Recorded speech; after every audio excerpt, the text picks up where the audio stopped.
so that they can like send to people if they request or something. Okay. So we have an agenda.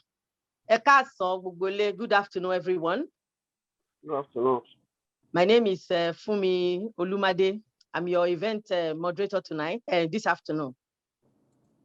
People call me Yameto of Canada. That's an honorary title given to me by the Yoruba community here in Canada. I'm an actress.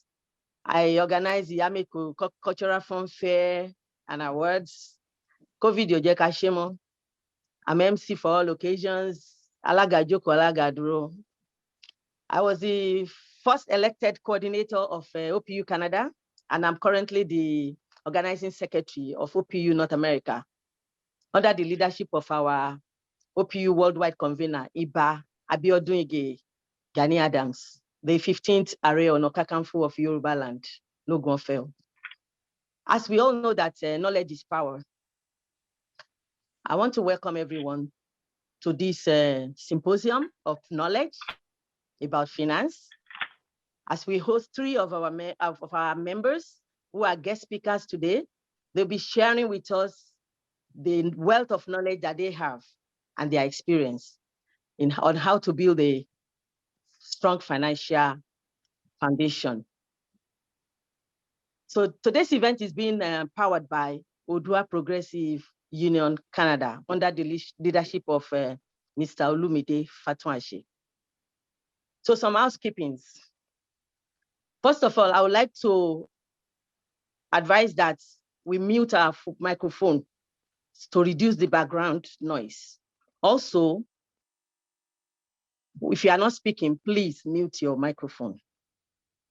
And let's be mindful of the background noises, because sometimes we don't know and everybody will be hearing that and it will disturb what we're doing. And I want to advise that we all drop our name, our phone number, our email, or where we are calling from in the chat on this Zoom, so that the secretary can compile them together in case you need questions or anything. Also, drop your questions and answer your questions in the chat as well for the speakers after, so that during the question and answer time, we'll be able to merge questions that are similar to each other together. And then finally, if you need to speak or do anything, please, there's a sign on the chat to raise your hand. The secretary will be monitoring that for us. So in anything we do, we need to put God first. I don't know if Alhaji Rasak is here. If he's not here, I'm going to call on, I'm trying to look at the names of the people here. I'm going to call on Sister Yabo Okwere to give us the opening prayer.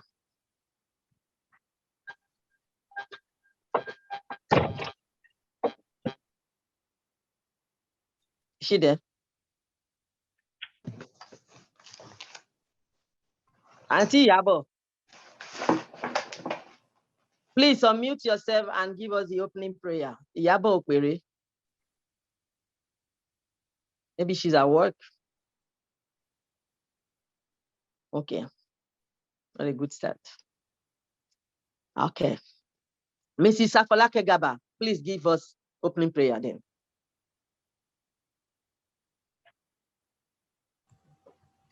In Jesus' name. Amen. Heavenly Father, we thank you for today.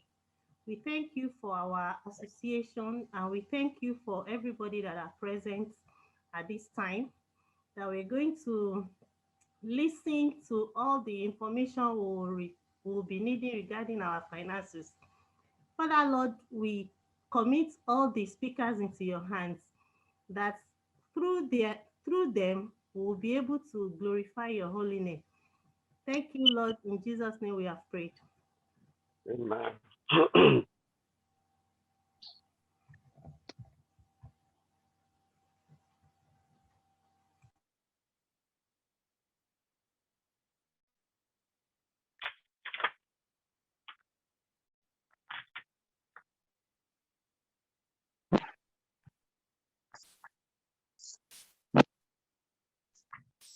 Is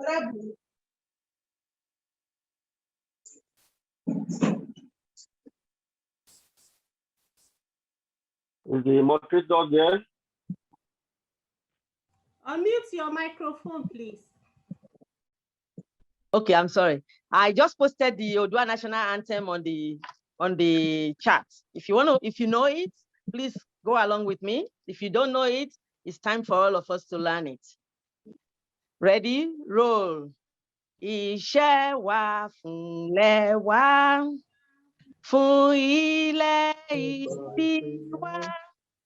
Kàgbéga, kàgbéga, kàgbéga fáyé rí.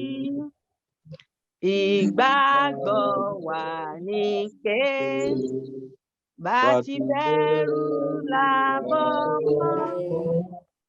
Ká ṣiṣẹ́, ká ṣiṣẹ́, ká ṣiṣẹ́, ká jọlá. Ìṣọ̀kan àtòmìnira ní ẹ jẹ́ ká máa lépa. Tẹ̀síwájú fọ́pọ̀ ire àtòhun tó dára. Ọmọ Olúwa dìde, bọ́ sípò ẹ̀tọ́ rẹ. Ìwọ ni ìmọ́lẹ̀ gbogbo adúláwọ̀. Ẹ pàtẹ́wọ́ fúnra yín, please clap for yourselves. That's very good. Thank you so much. The next item on our agenda is for the secretary to do roll call. From both countries, from the White House and from the Turkish presidency, neither of them mentioned this Secretary. issue. Now, thank you, Madam Moderator. I would like to make this point now by having our name. And we also encourage, just to reiterate what she has said, that we should try to ensure that our names are on the platform, not maybe just iPhone or something. We need to, so that we can identify ourselves. But while we do that now, we'll start with the coordinator, and we introduce ourselves one after the other, just our names, so that we can have the proper documents. Thank you.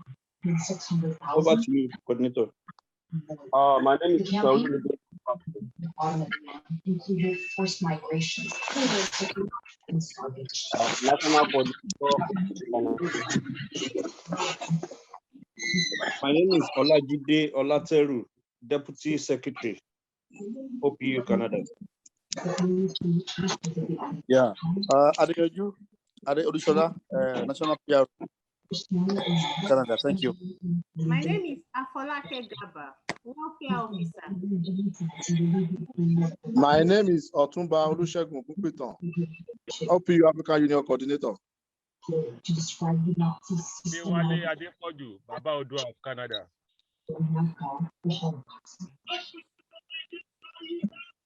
Turkey has some position for the Turkish leader Recep Tayyip Erdogan in 2014, issuing a first ever statement calling the events of 1913 a Let's try and mute ourselves if we're not talking. Is there any way you can mute everybody? Okay. Thousands of people from other groups also lost their lives.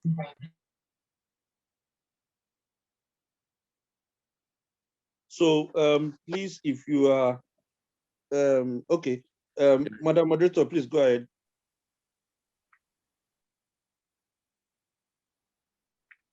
You have to unmute yourself. Yeah, maybe pending. I can my own. Hello, everybody. Please, if you have not introduced yourself, you can type your name, your information on the chat, please. Thank you for record purpose. So without much ado, I'm going to go to the welcome and opening remark, which will be done by our OPU Canada coordinator, Mr. Olumide Fatunashe. Over to you, coordinator. Good afternoon, everyone. I welcome everybody to this meeting that the OPU Canada has put in down for all of us to benefit from.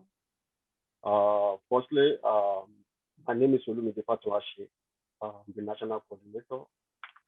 OPU Canada is a socio-cultural organization created for us to interact with one another, with descendants of Oduduwa, to protect our cultures, and to foster unity among us.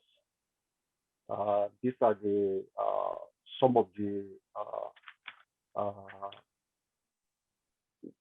reason why OPU was created. Like I said, bringing knowledge, power, and it's also wealth. We need to continue to acquire knowledge and educate ourselves throughout our lifetime. There's no time that we cannot gain knowledge. There's no time we cannot educate ourselves. It's something that has to be continuous throughout our lifetime.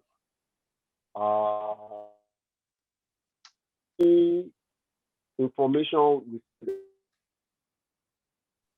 there are so many information, so many knowledge that you have that others might not have.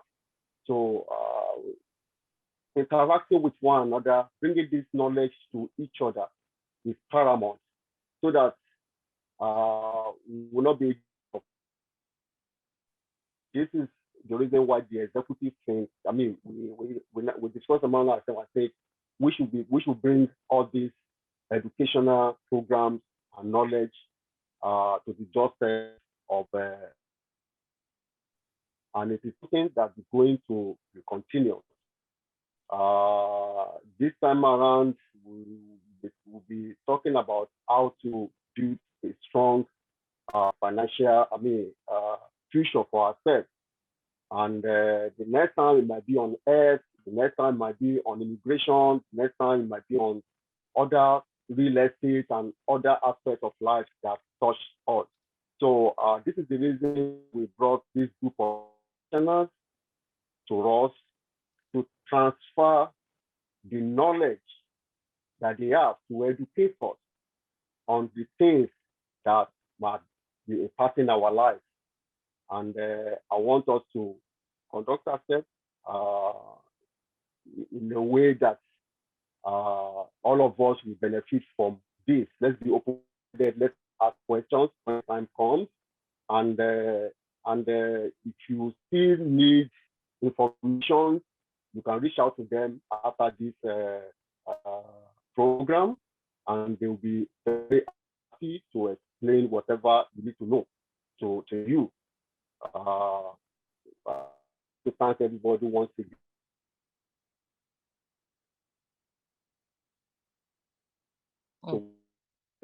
And the guest stars, thank you very much for coming to this program. Thank you. God bless you. Thank you, our coordinator, for that short speech. We have all heard him, and we are here to learn. Some things I don't know, I want to learn today too. And I believe everyone here wants to know one or two things out of all the things that we'll be talking about. So without wasting much time, we're going to go to the reason why we are all gathered here today. We have 3 speakers. I'm going to introduce them. And as I introduce, after I introduce one person, the other person, that same person will give us his or her speech, topic and speech, okay? So I'm going to start with our sister from Montreal. Bonsoir, madame. Omotoke Faith. Bonsoir. Her name is, our first speaker's name is Omotoke Faith Awoniyi. She's a Mrs. She works with the World Financial Group as a senior marketing director. She's a government licensed financial advisor, both federal and in Quebec. She graduated in Nigeria as an accountant. She's from Ogun State, and she lives in Montreal, Quebec. In 2014, she received a Community Service Award from the Nigerian Canadian community for her dedication and service to our community. Please welcome Mrs. Awoniyi as she talks about RESP, wealth creation, and investment for us. Thank you. Over to you, madam. Thank you, Madam Funmi Yamitu. I appreciate you, Eshegon. Thank you for having me here. Thank you for having us. We appreciate this great opportunity that for the participant, please, you're going to allow us to share our screen, please. Allow me to share, okay? So thank you. Omotoke Faith Awoniyi. I'm from Nigeria, like she said, and I'm licensed from Federal and Quebec as a financial professional.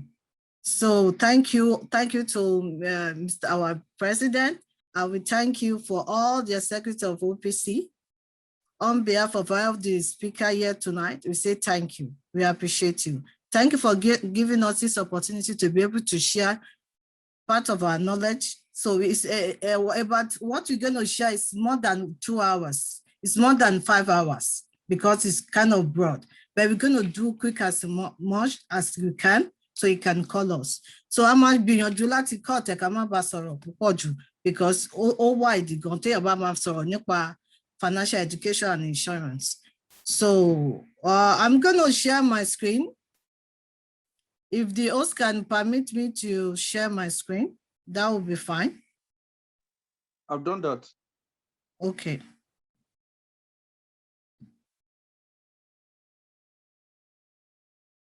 We said this host disabled participant screen sharing.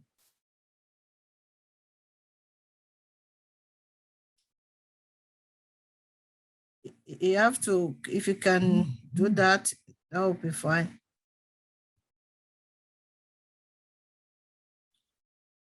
Okay. Yeah, oh, I'm moved. Hello, Mr. Alajide. Is Mr. Alajide is the host? Yes, I've done that already. I don't know why. Participant, sir, under participant, you see yeah. or security. Yes. Under security, you can see share screen. Yeah, because you have to allow us, or you go to security. I think you can, for her to be able to share, make her a co-host, then she can share. But it will be better to do under security participants so that everybody can share at once. Yes, it's better you do it on your side. You release us. Securities, under securities.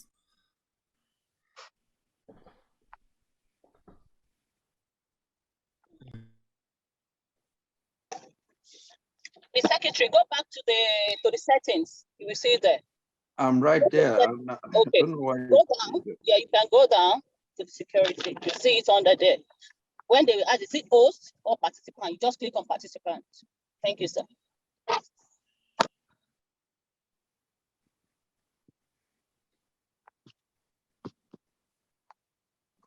So for the meantime,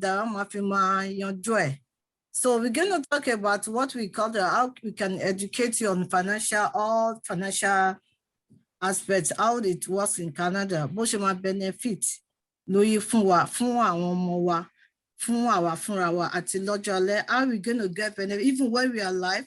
So when we are talking about insurance, it's not just about because when our community, when they hear about insurance, they think about like, oh, they want to offer me, they want to kill me. It's not about that. There's something that you can do with your protection that you can do. Okay, that is good. Thank you, sir. That can benefit you when you're alive. So that's why. So we're going to talk with time. So good afternoon, bonjour. So thank you for having us again. As a financial professional. and the Lancet Federal in Quebec. And this is my phone number, 514-961-9889. If you're French, number meaning 514-961-9889. If you are French, mon nom, je m'appelle Amoto Café.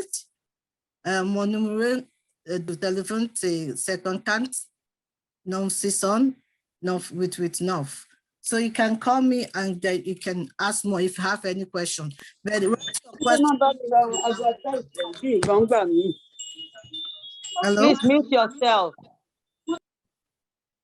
So what do? What we're going to talk about? We're going to talk about all financial services that we do under one roof for this company. That's how we can help our community to have financial freedom in our community. That's what is our aim, to help our community to have freedom.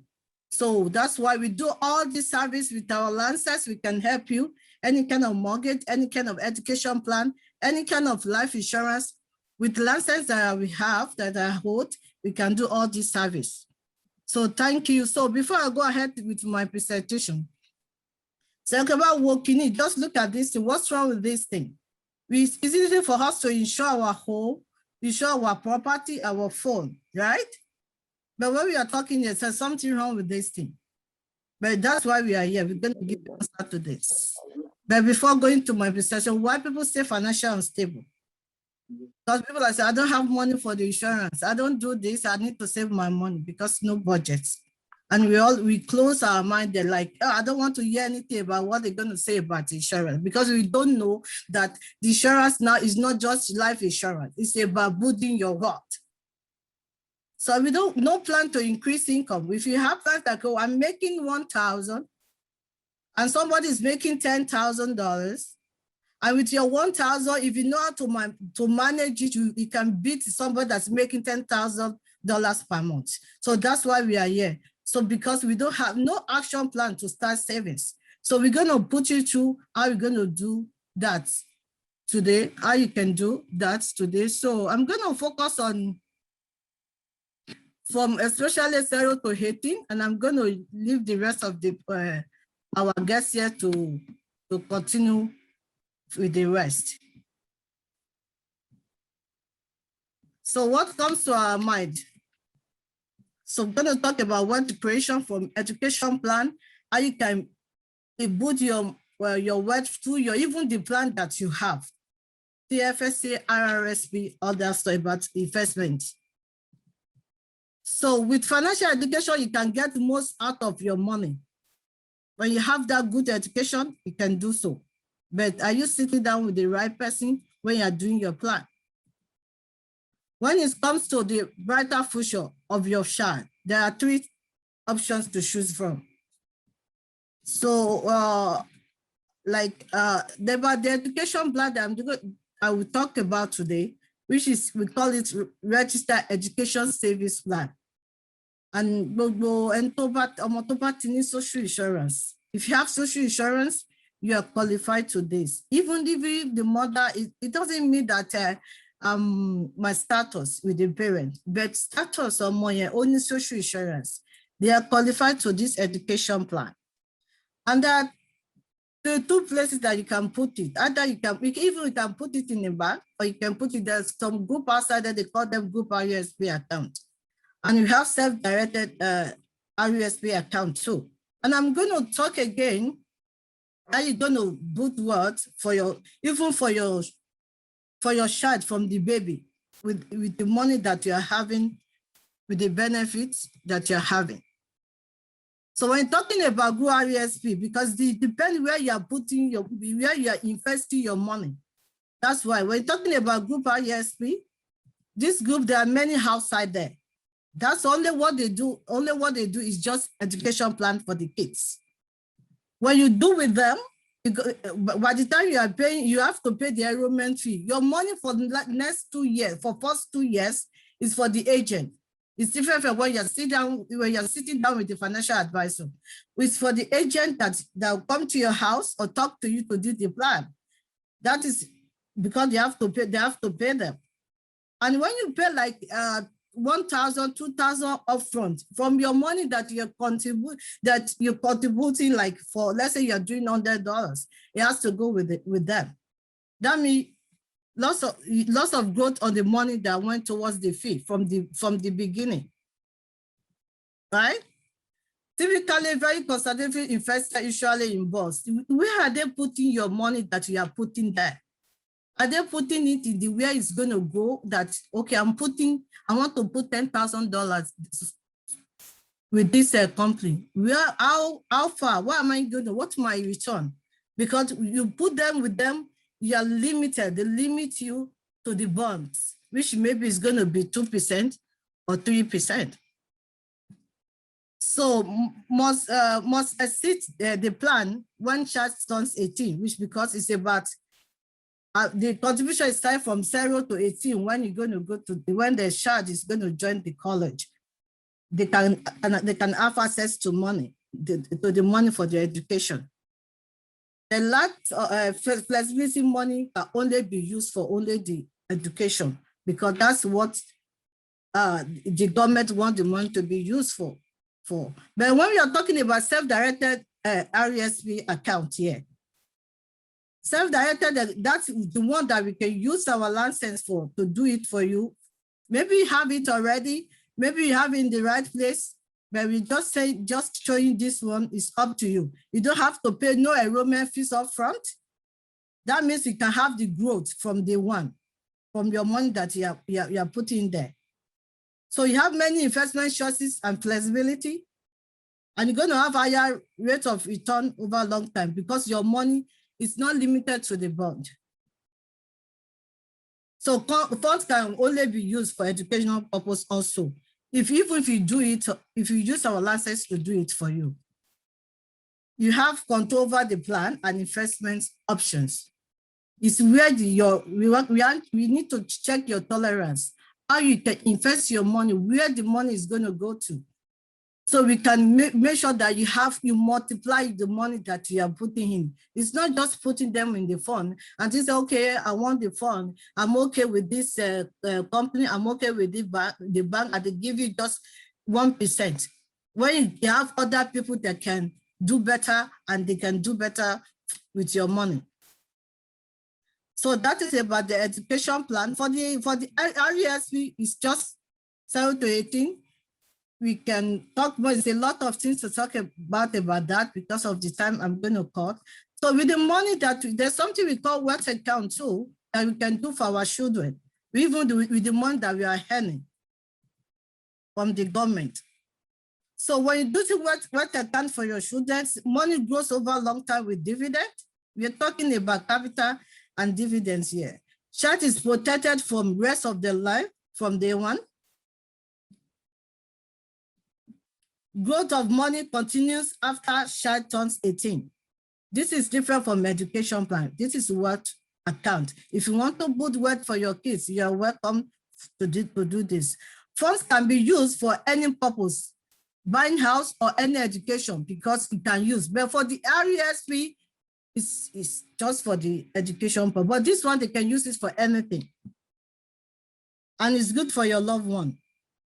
And you're going to hold like you are buying a house, like they'll ask you to pay this for 20 years, it's going to be your property.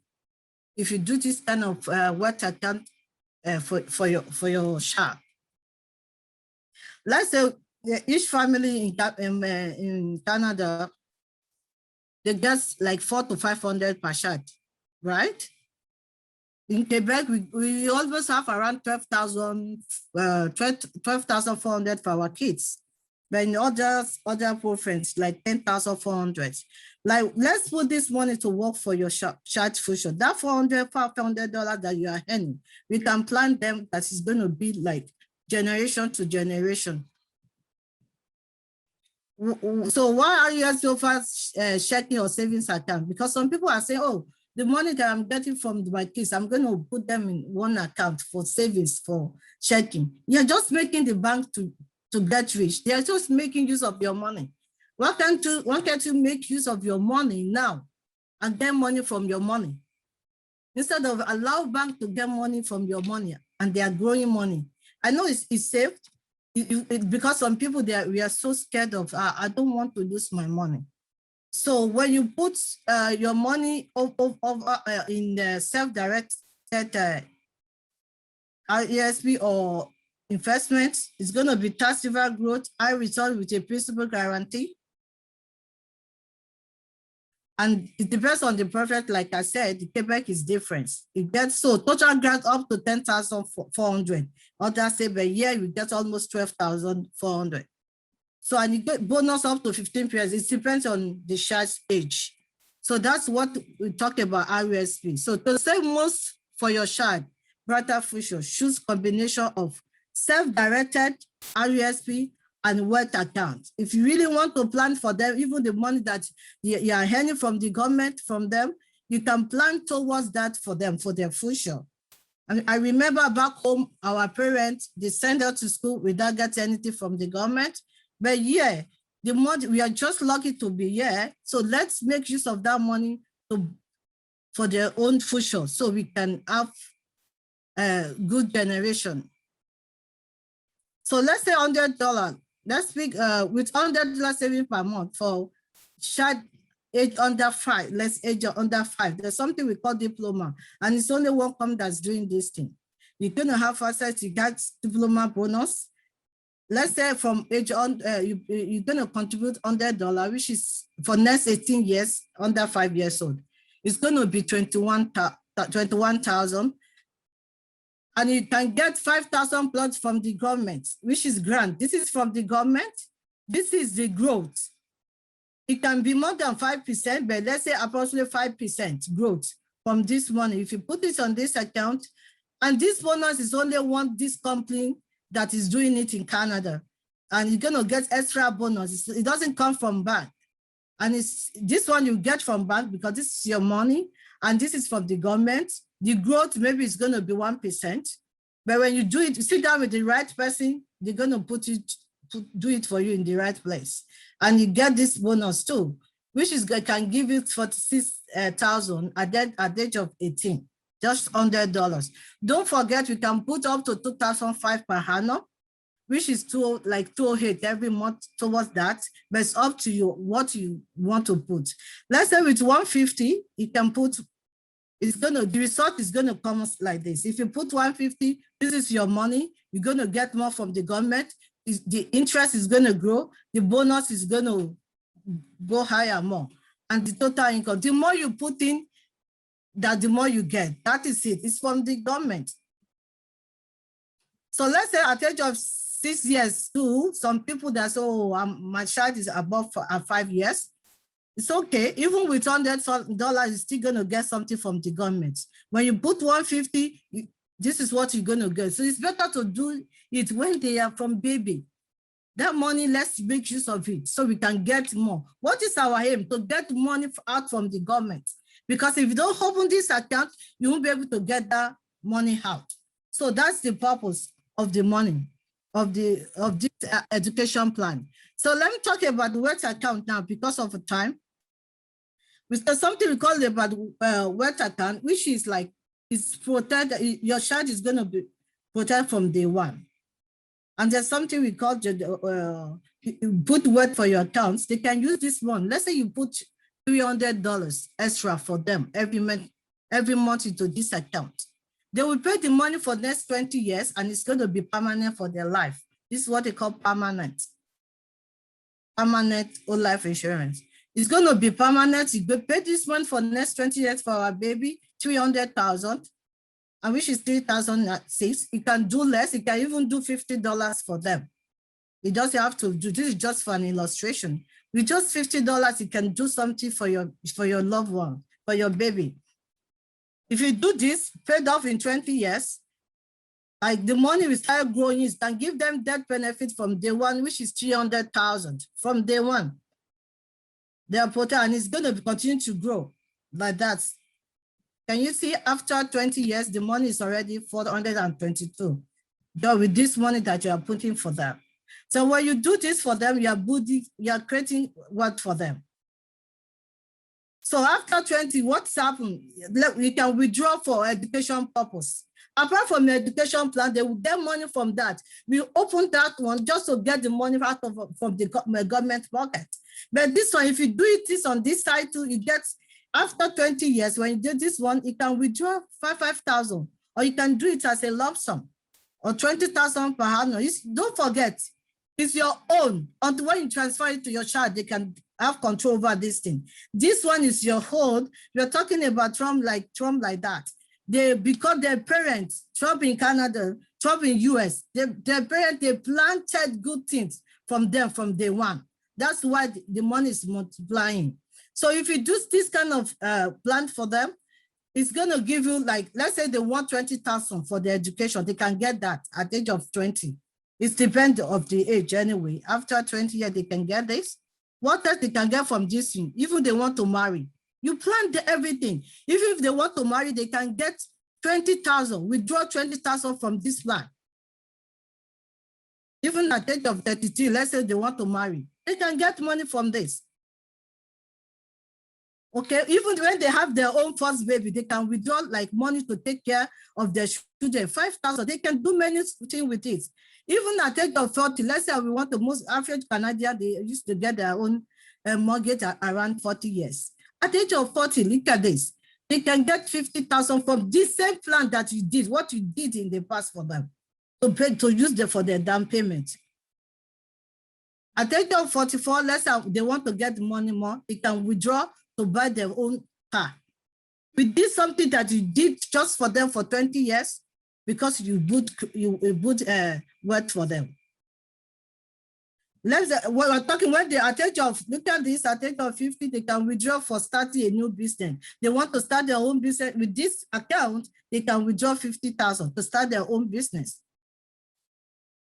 Let's say after they retired, they can withdraw this money up to from their retirement, like if they retire at the age of 65, they can get this money up to age of 20,000 every year from this account. It's not just only for the kids, it's for adults too. If you really want to both work and you want to plan for your old age. You see, you plan your child from baby down to the old age, because the money that we are getting from the government, we make use of it. And tell me, is it close? It's not going to still have something to live. You still have something. Your child is going to leave another money for their own next generation, because you planted, you decide today that I want to plant something good for my children, and they will live well to their own generation, 300,000, and it can be more. So that means maybe totally deposits of 72,000 in 20 years into wealth account we provide for every new beginning of your child's future. This is just an illustration. You can do $50, you can do $100 for them. It's just up to you. If you put just $150 for them, monthly for each child, or you can save $150 monthly for them. It's just the more you put in, the more you get. Future saving will be according to the savings we will do now in wealth account. If you do $50, the more you do for them, the more you get. That the more they're going to have in the future. So that the measures I'm going to go, that's about for our kids. I'm just going to run how you can grow your investment on IRSP and TFSA. There are major concerns on everyone's mind while putting money in IRSP and TFSA. Do you have to take risks while growing money? How do you get safety and growth both at the same time? What are the best options to save and grow money? Even your IRSP, that most of us have TFSA and IRSP, but where are you putting it? That's the question. Where are you? Is your money working hard as you are? You are working hard. Is your money that you are making, is it working hard, or you are using that money to give it to the bank to work, to use your money to make money from your money? Which income your money is making now?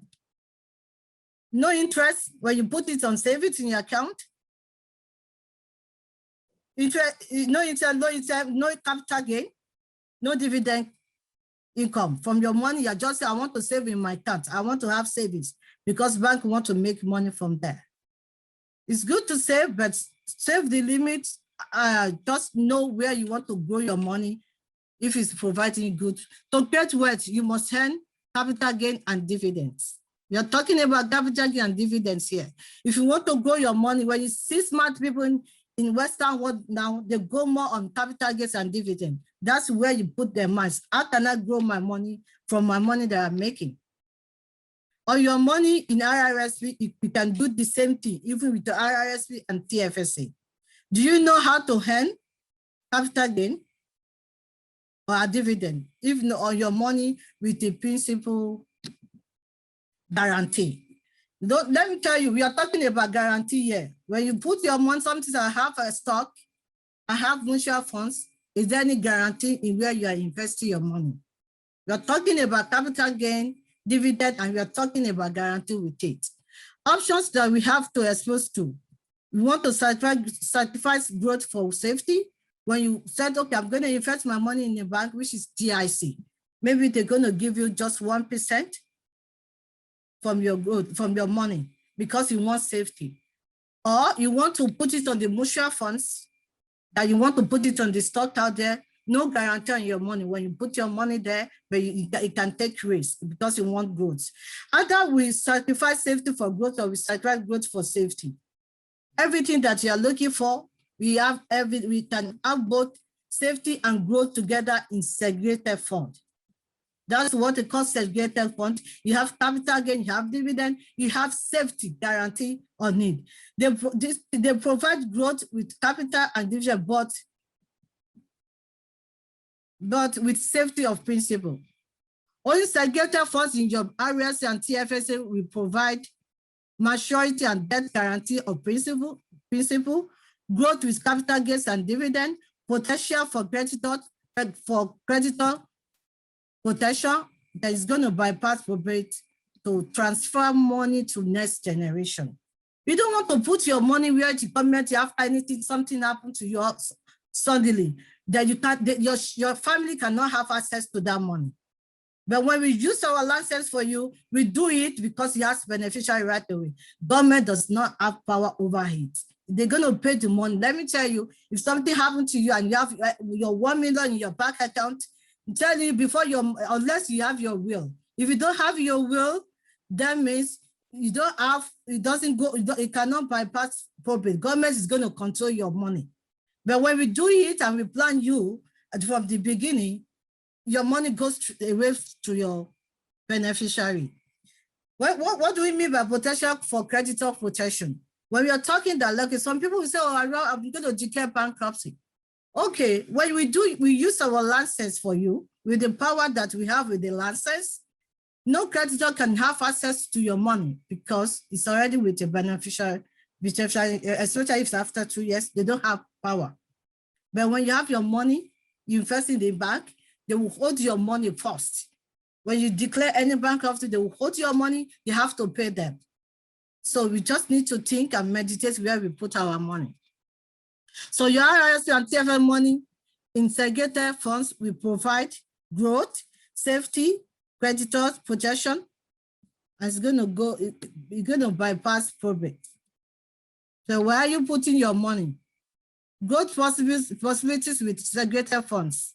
Let's just put $25,000. In the next 15 years, you can get almost 60,000.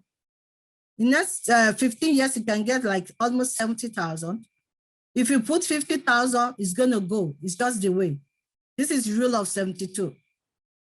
So that's why we calculated this through the rule of 72. Your money will grow like this. If you put 100,000, your money will go double, of course, because everything that you are looking for is on segregated funds, not on mutual funds. Only Apply Education changed our future. We like to move on to learn how to get growth, safety, creditor protection, and bypass probate. It's up to you. We are just telling you this community wants you to have financial freedom.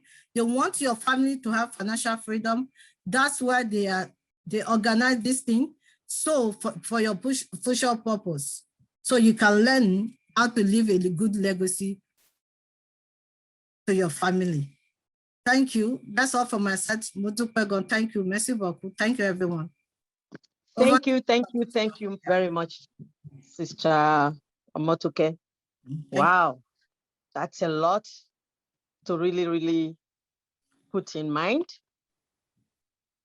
We now know the difference between RESP and having a checking and savings account. How we do the segregated funds rather than to create wealth, rather than just go and invest where we will be giving 1% of the money. So wealth creation for our children. Some of us have outgrown that, but we'll be looking forward to do that with our grandchildren. And the new ones that are just having kids, we need to let them know about this. We thank you for the knowledge that you have given to us. And people who are still people who are still having kids, remember your child tax benefit is not for you. It's better you put it to work for the future of your children. Thank you so much, sister. We'll be asking you questions. We put all the questions together later. People who have questions, they should put them on the chat during the question time. Thank you so much. Can we give her a round of applause? Thank you so much for this vast knowledge. Thank you for having me. And information. Now we're going to go to our next speaker. Our next speaker is Dr. John Akinyemi. Dr. John is a seasoned educator and a senior marketing director at the World Financial Group as well. He's also a professor of computer science from the University of Waterloo at Conestoga College in Kitchener. He's very passionate about helping people achieve their dreams. He was drawn to financial services to empower people because financially independent through financial literacy. Dr. Akinyemi has helped many families to build strong financial foundation and to create generational wealth. He will be talking about income protection and final transition. Please, let's give it up to Dr. John Akinyemi. Over to you, sir. Wow, thank you very much for the introduction. I really appreciate it. Can everyone hear me? Yes. And I want to thank Madam Omotoke Faith Awoniyi for, just expatiating on all those concepts. That is good. So that is what attracted me to this financial services. So I'm going to share my screen. And I'm going to share for about 20 minutes.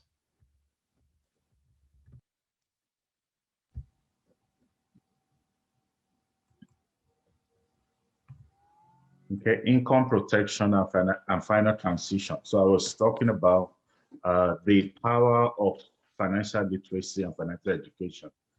So this is what attracted me to this industry, to this business. I came into the country 2003,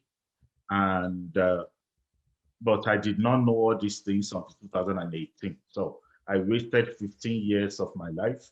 I was working, I was earning money, but I couldn't manage the money very well until 2018 when I was introduced to the world of financial literacy. Why did I say that? It's important. We should all pay attention to it. At the end of the day, it's about you, it's about your future, it's about the future of your family. So saying I don't understand is not good enough. Now I'm going to get into the topic before me, income protection and final transition. So I have my information here, John Akinyemi, my phone number, 519-998-9091, and you can reach me at the email address, wealth@johnakinyemi.com. So that's a little bio about myself. And so what are we going to learn here today? So planning for a dignifying and befitting end of life. I'm sure we all want to have a befitting end of life. Even before end of life, we want to have a good life. Just having a good life and then having a great legacy. You want to plan your legacy. But it doesn't just happen by itself. You need to plan it. You need to make it happen. So here are a few things I want us to ponder. Living without financial burdens if you become critically ill. So if you become critically ill, how can you still live your life without financial challenges? How am I going to pay my mortgage? If you have all the plans that was described by Sister Faith, you have your whole life or universal life or term life, or you have mortgage, investment, how are you going to meet up with all those obligations? or maybe you bought RESP for your children or your grandchildren. How are you going to continue to make payments if suddenly you become critically ill or disability prevents you from working? So this is what I want to talk about today. So here is a final transition that the memory of the righteous is a blessing. The memory of the righteous is a blessing. That's your version of it. So it is a blessing if you plan it to be a blessing in this country.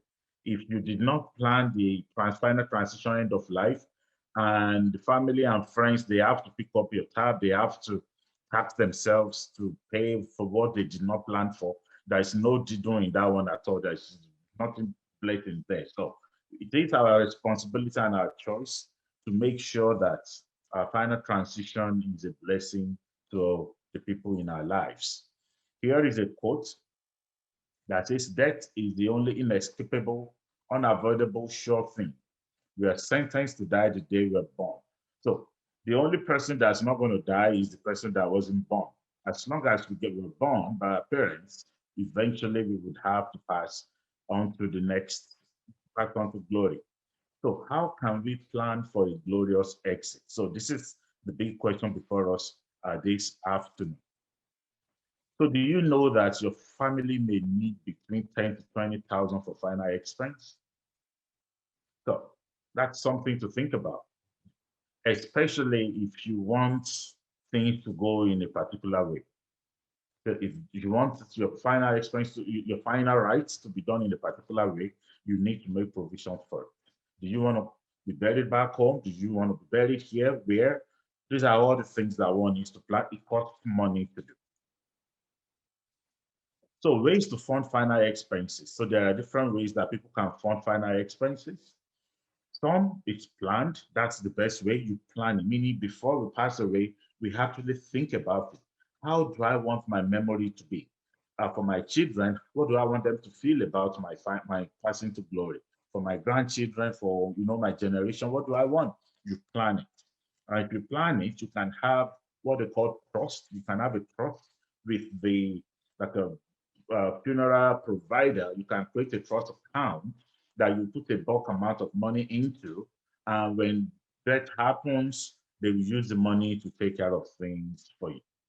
So that is one way you're going to be putting in a bulk amount. The other option is to buy what they call final expense insurance. Others might call it funeral expense insurance. It's all the same thing. So that's one way. The second way is to rely on government assistance. I've had people say, you know what? After all, when I'm gone, I'm gone. When I'm dead, I'm dead. If they don't bury me, it's their own problem. That's an irresponsible thing, an irresponsible way to think, because you do not want your family to pick up the tab. So, but for those people who are low income earners and they're already on government welfare assistance, they qualify for government assistance burial. I was reading about this in the province of Ontario. There's a procedure that one can follow and the government will pick up the tab. Well, there's a caveat that you cannot make a plan until you've gotten some approval, meaning they can only do things based on their budget. You don't have complete control of how things happen. It has to be based on the budgets that they are going to make available for you. If you don't get approval from them, you have to tell the funeral coordinator that, hey, this is the welfare one, and they are going to know, okay, they have to do things based on what the government is able to afford. So I have a question mark over there. That is this what we really want to do? Is this the type of memory we want to leave behind? And the third one is through family and friends. The cash out of the pocket, meaning I was just going to live your life, and whenever you're ready, you go. It becomes a problem. That's not a good way. And they might end up not even putting money down to take care of things and start doing the one that I really, really don't like, raising GoFundMe for people for burial. We cannot do better. We can do better than this. Okay, so the trust, I'm going to talk about it a little bit. What do we mean by that? So you can pay a lump sum money for your funeral expenses to the funeral provider. It's going to be held in trust, either at a bank, a trust company, or with an independent trustee. The point is you've already made the provision. And when that happens, they will take money from that trust account to do the burial. So that's a good plan. So, but for that, you need a lump sum money. The alternative is to buy the funeral expense or the final expense insurance. So for this one, you can pay just a little amount of money every month. Maybe you're going to pay, maybe $330 to, it might be up to maybe $100 that you pay on a monthly basis. You're just paying little by little. When transition happens, when death happens, the insurance company will pick up the tab, and then they will pay all the expenses, they pay money to the family for the final burial. So money from insurance is used to pay for funeral expenses. So it gives some peace of mind to you and to your family without creating an additional financial burden. So for people who may not qualify for regular life insurance, and we have some people in that category for some reasons beyond their control, or some is based on what they did to themselves, they don't qualify for regular life insurance. This particular product, the funeral expense insurance, it's handy due to simplified and easier underwriting. What do we mean by that? It means that the insurance company, they relax a lot of the rules when they know this is the purpose of that insurance. So you can still buy it, even if you're not able to buy the regular life insurance. You can still buy the end of life funeral expense insurance. So what's the best way to fund our final expense? Well, the best way is to plan it. Plan it. Buy the funeral expense insurance. But if you have a big chunk of money that you want to set aside, you can also use trust for that. The point is, make a plan for it. Don't push this responsibility on other people. So we need to plan ahead. There is a saying that whoever fails to plan is planning to fail. No one here wants to fail. So planning helps us so it saves your family, it saves your friends from having to make many difficult decisions during a time of grief. Some of those decisions, they shouldn't be making those decisions. You should have made those decisions. You and I, we should have made those decisions about what we want. As an example, how do you want to be buried? So do you want cremation? Do you want scattering of ashes? Those things that you want, make those decisions, write them down, put them in your will, and then let them know so that they don't have to make those decisions. You would have made those decisions by yourself. So it gives you a say in planning your own arrangements. So it gives you time to assess and compare your options. You can compare, oh, do I want to use trust or do I want to buy insurance? You can compare prices from different companies. So preparing with final expense insurance or lump sum in trust may reduce or eliminate the financial burden on your family. And you don't want them to pick up additional financial burden. These are people who are already grieving. So as they grieve, you don't want to add additional compound financial burden on their shoulders. So there are other important plans that we need to make. The first of that is to have a will. So your will is your voice when you're no longer here. If you don't have a will, guess what? You don't have a voice. So if you want a voice at the table of making important decisions about you at the end of life, then the easy thing to do is to have a will. If you have young minors, young children in this country, it's very important that you have a will. But if you don't have a will and something happens to both parents, those children, they become the wards of the crown. What do we mean by that? It's a nice name to say they get into the foster care system. Is that what you want? Well, if that's what you want, maybe you can decide not to have a will. But if you don't want that, their future to be in the foster care system, if you have family members who can take care of them, very simple, put it in your will that in the event of both parents passing away, these are the people we want to take care of our children. And then do the next responsible thing, call those people to talk to them that, hey, if something happened to us, you are the one that's going to be responsible for our minor children.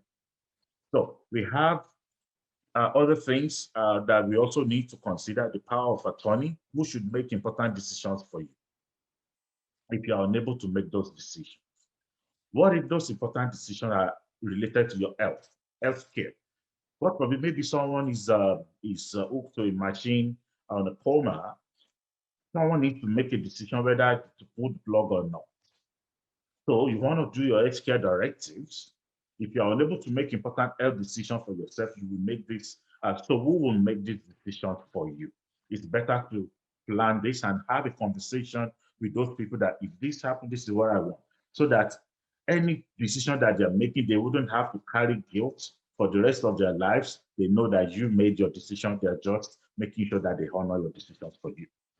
How about estate execution? Who do you want to oversee the distribution of your estate when you are no longer here? Distribution of your assets. Well, if you name it in your will, then that person will be responsible for it. And again, have a conversation with the person how you want things to be done. Because if you don't, there's no executioner, the government might need to appoint one for you. And whoever they appoint, you might not like it. Okay? So before I move away from this slide, when it comes to will, so one of our provider companies, they are called Everest. Everest, they do funeral service, they do funeral concert service, and they simplify, easy to buy end of life insurance. So they have that product. So if anyone is interested to learn more about that, feel free to reach out to me. I'll be more than happy to, to look at what you need, and then we can get you one. Why did I talk about Everest? It's just because when you buy the end of life plan, they also will throw in a valuable service that you can use to prepare your will. The will preparation service comes with a package that you can buy together with the plan. And then it's just, what tidying things and making sure that at the end of life is good. And have conversation with your family about how you want things to be done. I remember when I had this conversation with my 14-year-old girl, she in fact, she put her ears in that, I don't want to hear it, I don't want to hear it. I said, okay, but this is important. If something happens to both myself and mom, it's better for you to know who to call. And then she went, about the next 2 weeks, she came back that she was ready. And then I explained things to her that if whatever happened, this is the card that you call, this is my financial advisor. And so you make this call, you talk to this person, these are the people that will take care of you, just explaining things. That is, planning, preparing for the unexpected. Good. Now, next, if health is wealth. Where will you get money to live well if you are unable to work due to critical illness or disability? That's an important question. This is for us that we're still here. No one controls the future. Do you know that last year we were all talking about COVID, but over 1.8 million people in Canada and the United States were diagnosed with cancer? Over 1.8 million. That means every minute, 4 to 5 people were being diagnosed with cancer, and 1 to 2 people were having heart attack. So if we become disabled because of, and we are not able to work, what happens to our income? So this is why we talk about income protection. We need to protect our income against critical illnesses, against disability, in which case we're still going to be able to do those things that are important in life. You buy life insurance to secure your family in case you pass away too soon. What if you get critically ill and you survive this? You need money to take care of yourself. These are a list of critical illnesses as defined here in Canada. So you see some common ones and some are not that common.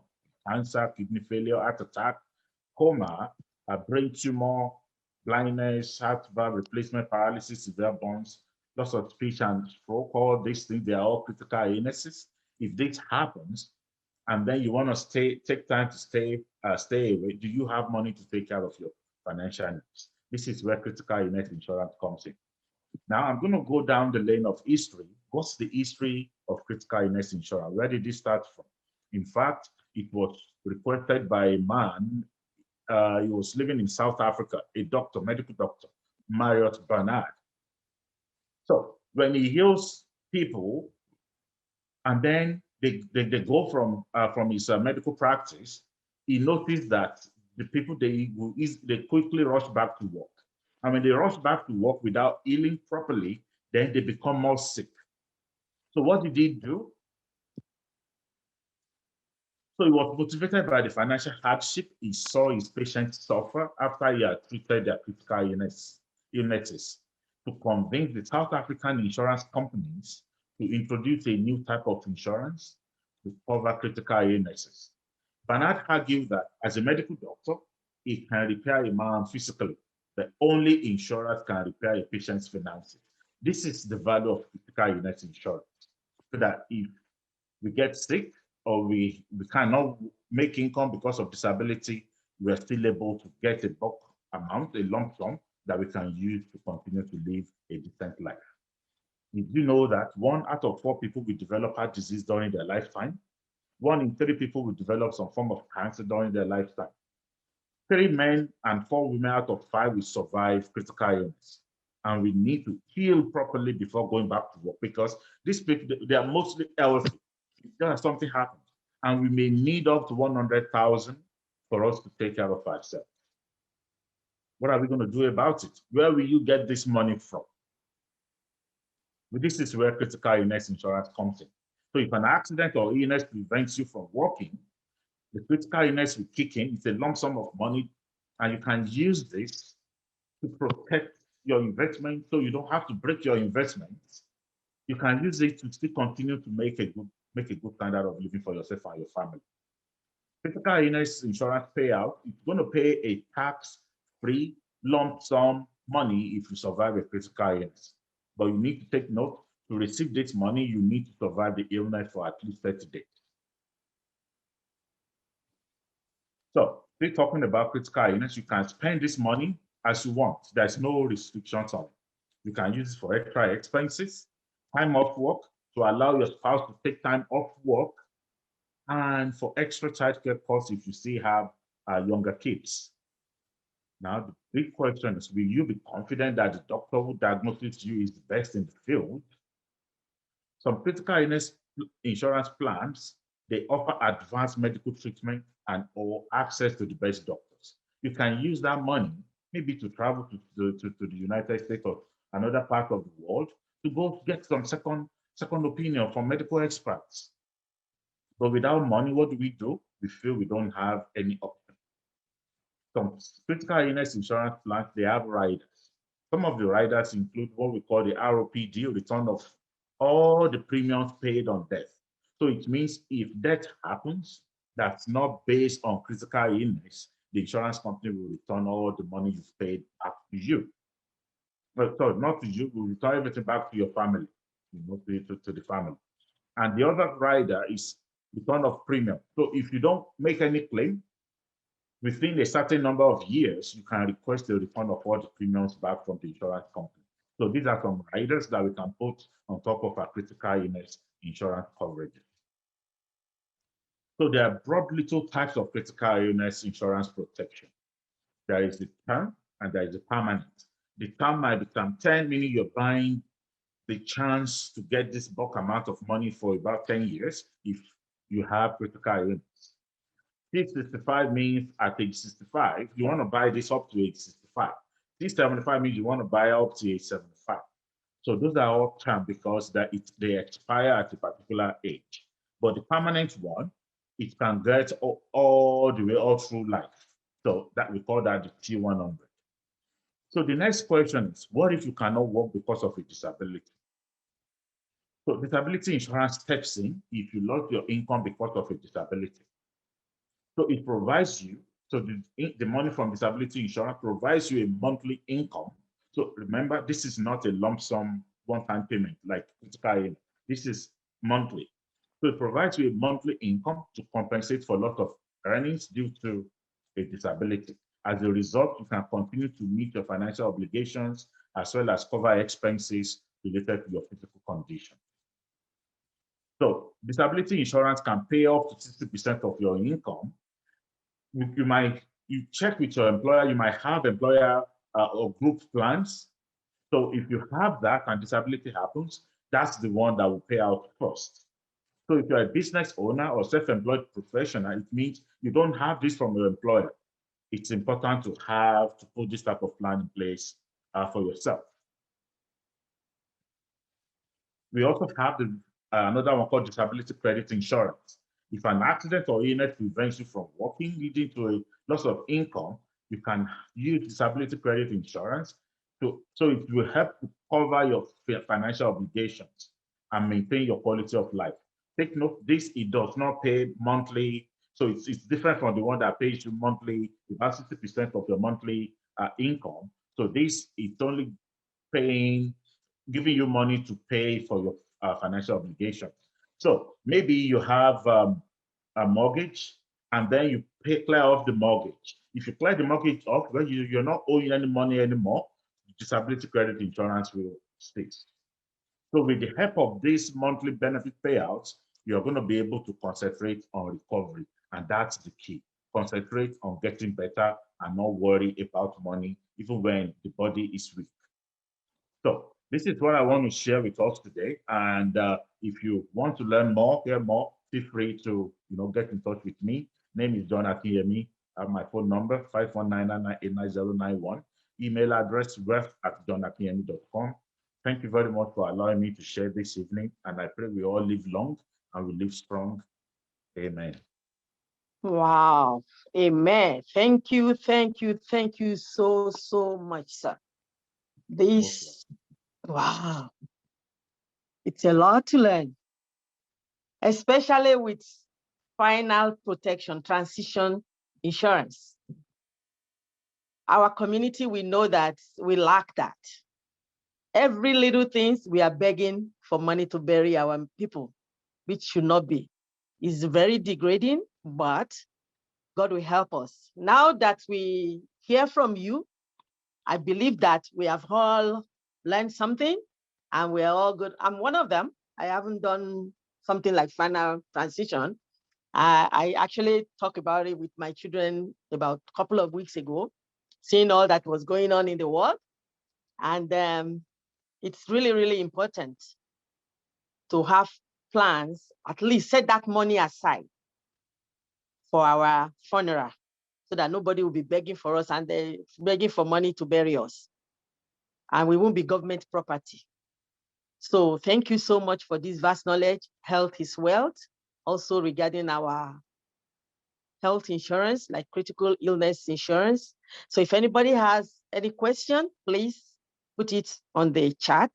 We're going to discuss all the questions together and they will answer us. Thank you so much, Dr. John Akinyemi, for this great knowledge that you have passed on to us. Now, we're going to our last speaker, Omalegun Latingbe Ngbale, Yoruba. I would like to introduce to you Mrs. Olajumoke Seriki, Sherifat Seriki. I would like to miss that middle name. She's a qualified accountant from Nigeria. She has worked in financial services for the past 33 years in Nigeria and Canada. She migrated to Canada with her family in 2003. While looking for opportunity to work in the same field, she went to further her education in Canada. She graduated with a postgraduate degree in financial planning. Following her Canadian degree, she worked for State Street Canada as a senior investment accountant. Because of her passion for helping families, in 2009, she resigned from her job to work full-time with World Financial Group. This company gave her the opportunity to travel across North America to help families, most especially Nigerian families. She moved her home to Kitchener-Waterloo in 2015 and opened a WFG office because the Nigerian community in Kitchener were underserved. To the glory of God, she has been able to put a smile on the faces of many Nigerian families after being hit by the death, disability, or sickness of their loved ones. Mrs. Olajumoke Seriki is the first female Nigerian that got promoted to a position of Executive Marketing Director in World Financial Group Canada. Their goal is to take this awesome company to Nigeria to continue to empower families. Mrs. Sherifat Olajumoke Seriki will be talking about life insurance. Please welcome her. Over to you, madam. Thank you, thank you, thank you. my dear sister, for the introduction. And thank you, all the great speakers, my dear sister, Sister Faith and Dr. John, for opening the ground. I'm so happy, at least to be one of the speakers here today. Yeah, so can you hear me clearly? Awesome. So thank you very much. And thank you, the OPUC Canada, for inviting us to educate family here. I'm so happy, and our passion is just education, just to educate family, especially our people, to know what they need to do. I know I've contacted a lot of people on one-on-one basis, but you know what? It's good that some people that have not heard from us before will be hearing today.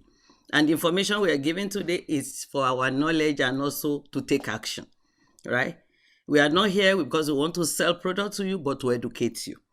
So before I start, I just want to show you what we do. Yeah, so what we do in World Financial Group. Yes, will I be able to share my screen? Yes, share screen. Can you see my screen? Oh, yes, yes. I just want you to see, this is World Financial Group.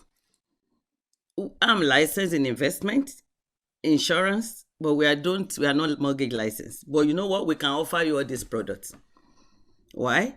Because we have 177 companies we work with. So when some people are saying World Financial Group, saying us here, maybe, oh, these people are insurance company. No, we are distributor of financial services. We don't own any product. So that's why we can give you various products. So you can choose and pick whatever product you need. Our own is to help you, to show you the best products that have value for your money. So WFG is like a Walmart, or let me say Amazon of financial services. All right, so that is what we do. And before I go further, I just also want to let you know that we are also into financial literacy. That is what we are passionate about, education, educating family. So I will quickly show you just small video clip to see how we've been helping to educate a lot of family from different background, going to different places, school, college, different places to educate. So please bear with me. It's just a 2-minute video clip I'm going to show you right now. So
awesome. So thank you. This is just a small video clip showing how we help family going to different places, educating them on how to build a proper financial foundation.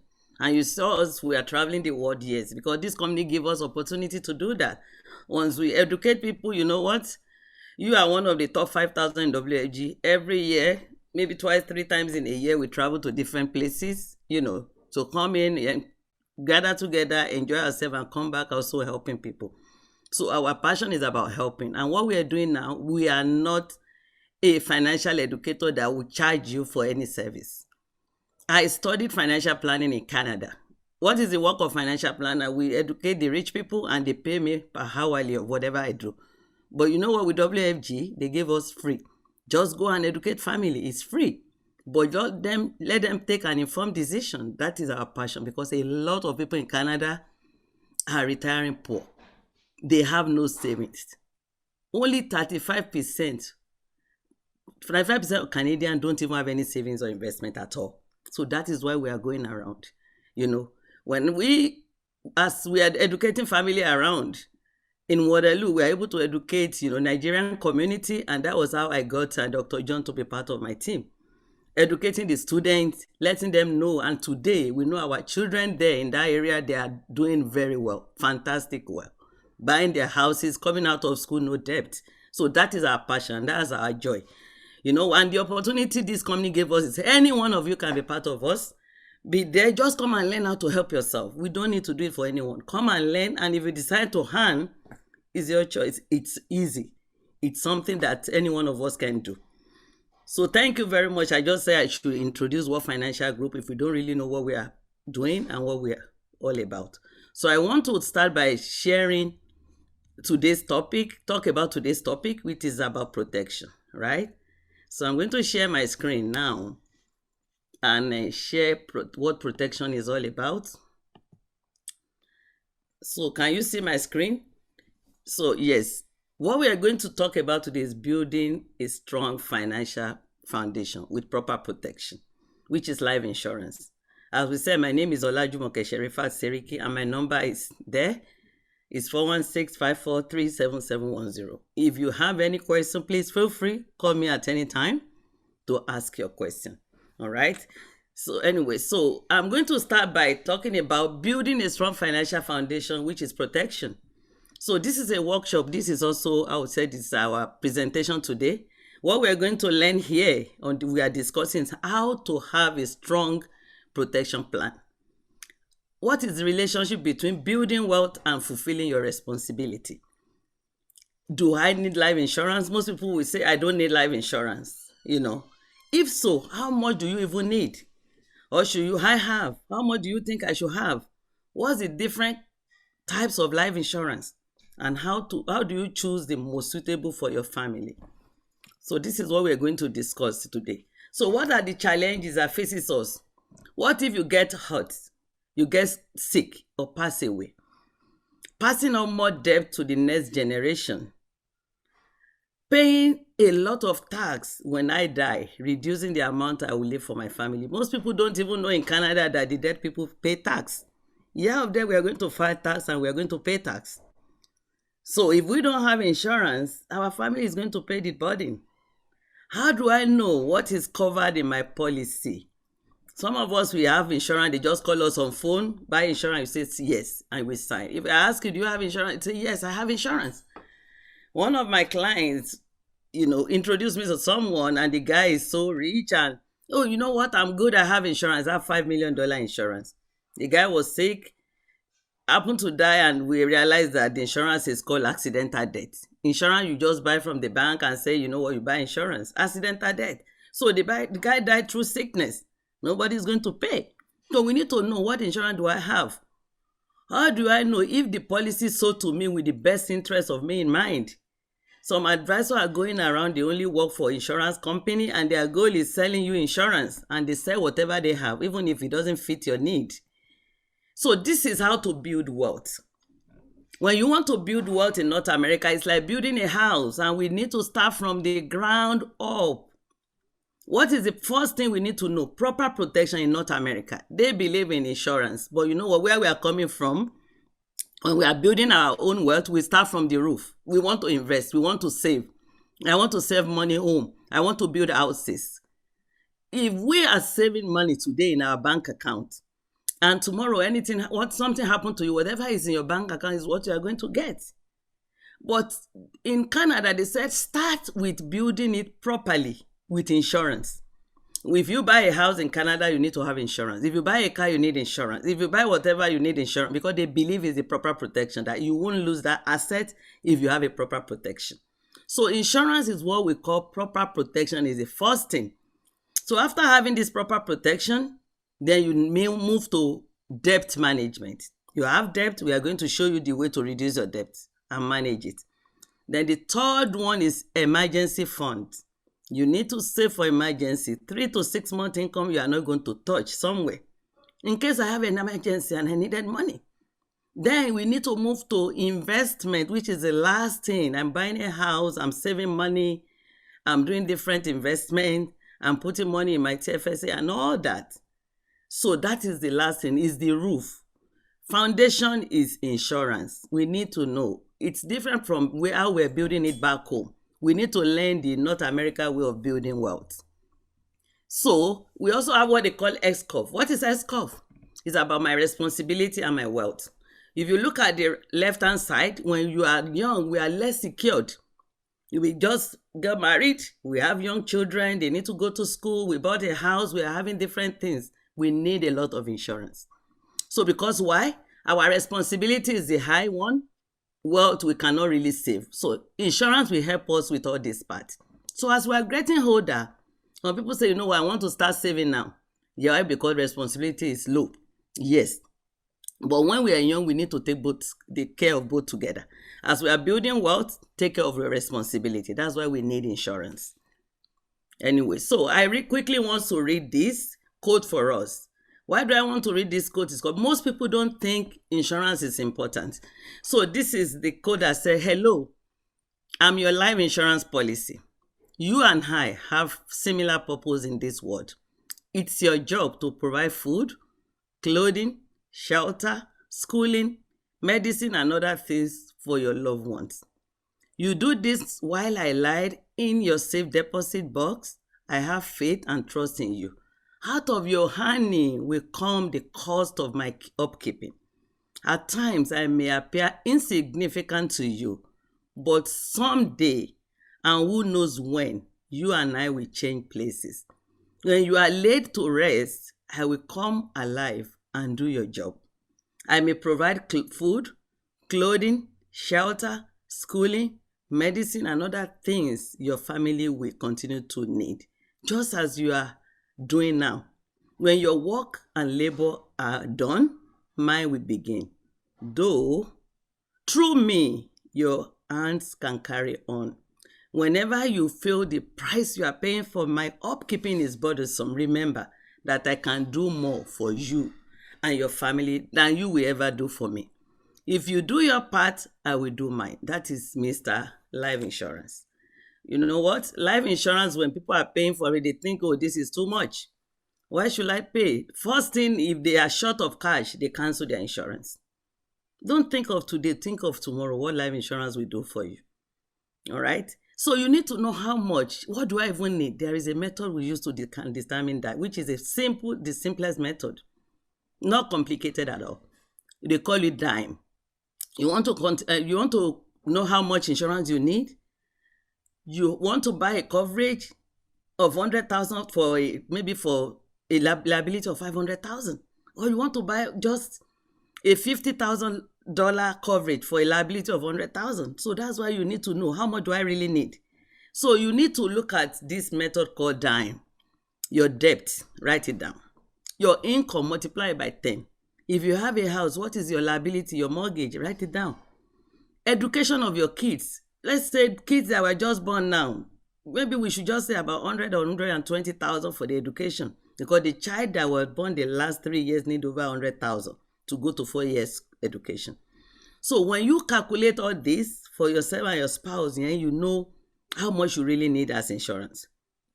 All right, so that will determine your insurance need. And when you are buying, you won't be buying $50,000 insurance for a 500,000 liability.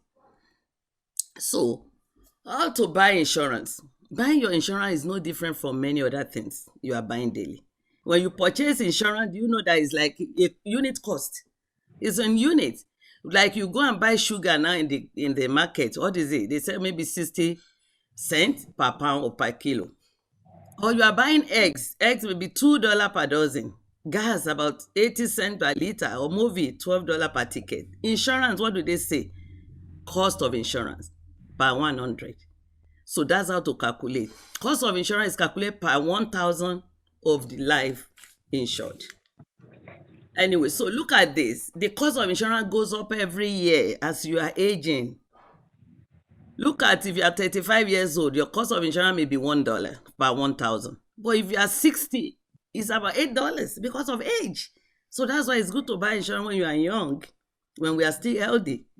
And you are 75, oh, it's so expensive, $25 per 1,000. So that is how to buy insurance. It's based on age. Hello, can you please mute everyone, please? The host. Thank you. How insurance premium are being generally determined? When you see that, oh, we go to you and we say this is how much you are paying for insurance, it's not the agent that determines that. It's across insurance across the board. So they look at this. To calculate your insurance need, you need to be in good health. Number one, must qualify. Rates are based on what? Your height, your weight. If you are too short or you are too big, insurance look at that. Your health issue, past and present. What medication are you on now? Use of tobacco, are you smoking? But if you are smoking marijuana now, you are not considered as a smoker if it's not too much quantity. But if you are smoking tobacco or you're smoking a cigar, yes, you're a smoker. Family history, driving record.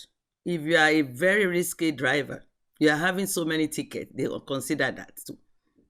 Criminal record, high risk activities that maybe you are doing mountain jumping and all that. Insurance will look at all that. So how do they determine your premium? How do the insurance company determine your premium? There are different rate classes. If you are approved as a preferred elite, you are much better. You are going to pay lower. Or preferred, that means you have a very good health. Or preferred, slightly better than average, right? Or average health. Or you are preferred smoker, that means you are a healthy smoker. Insurance company look at that too. And smoker pays high premium, all right? So they also look at your health. Look at it. When you are this green, you still have good health. They are ready to insure you. Are you insurable now? Most people are not. Maybe because we have health issue, very serious health issue, and no insurance company wants to touch us. But do you know one thing we have in World Financial Group? We have everything.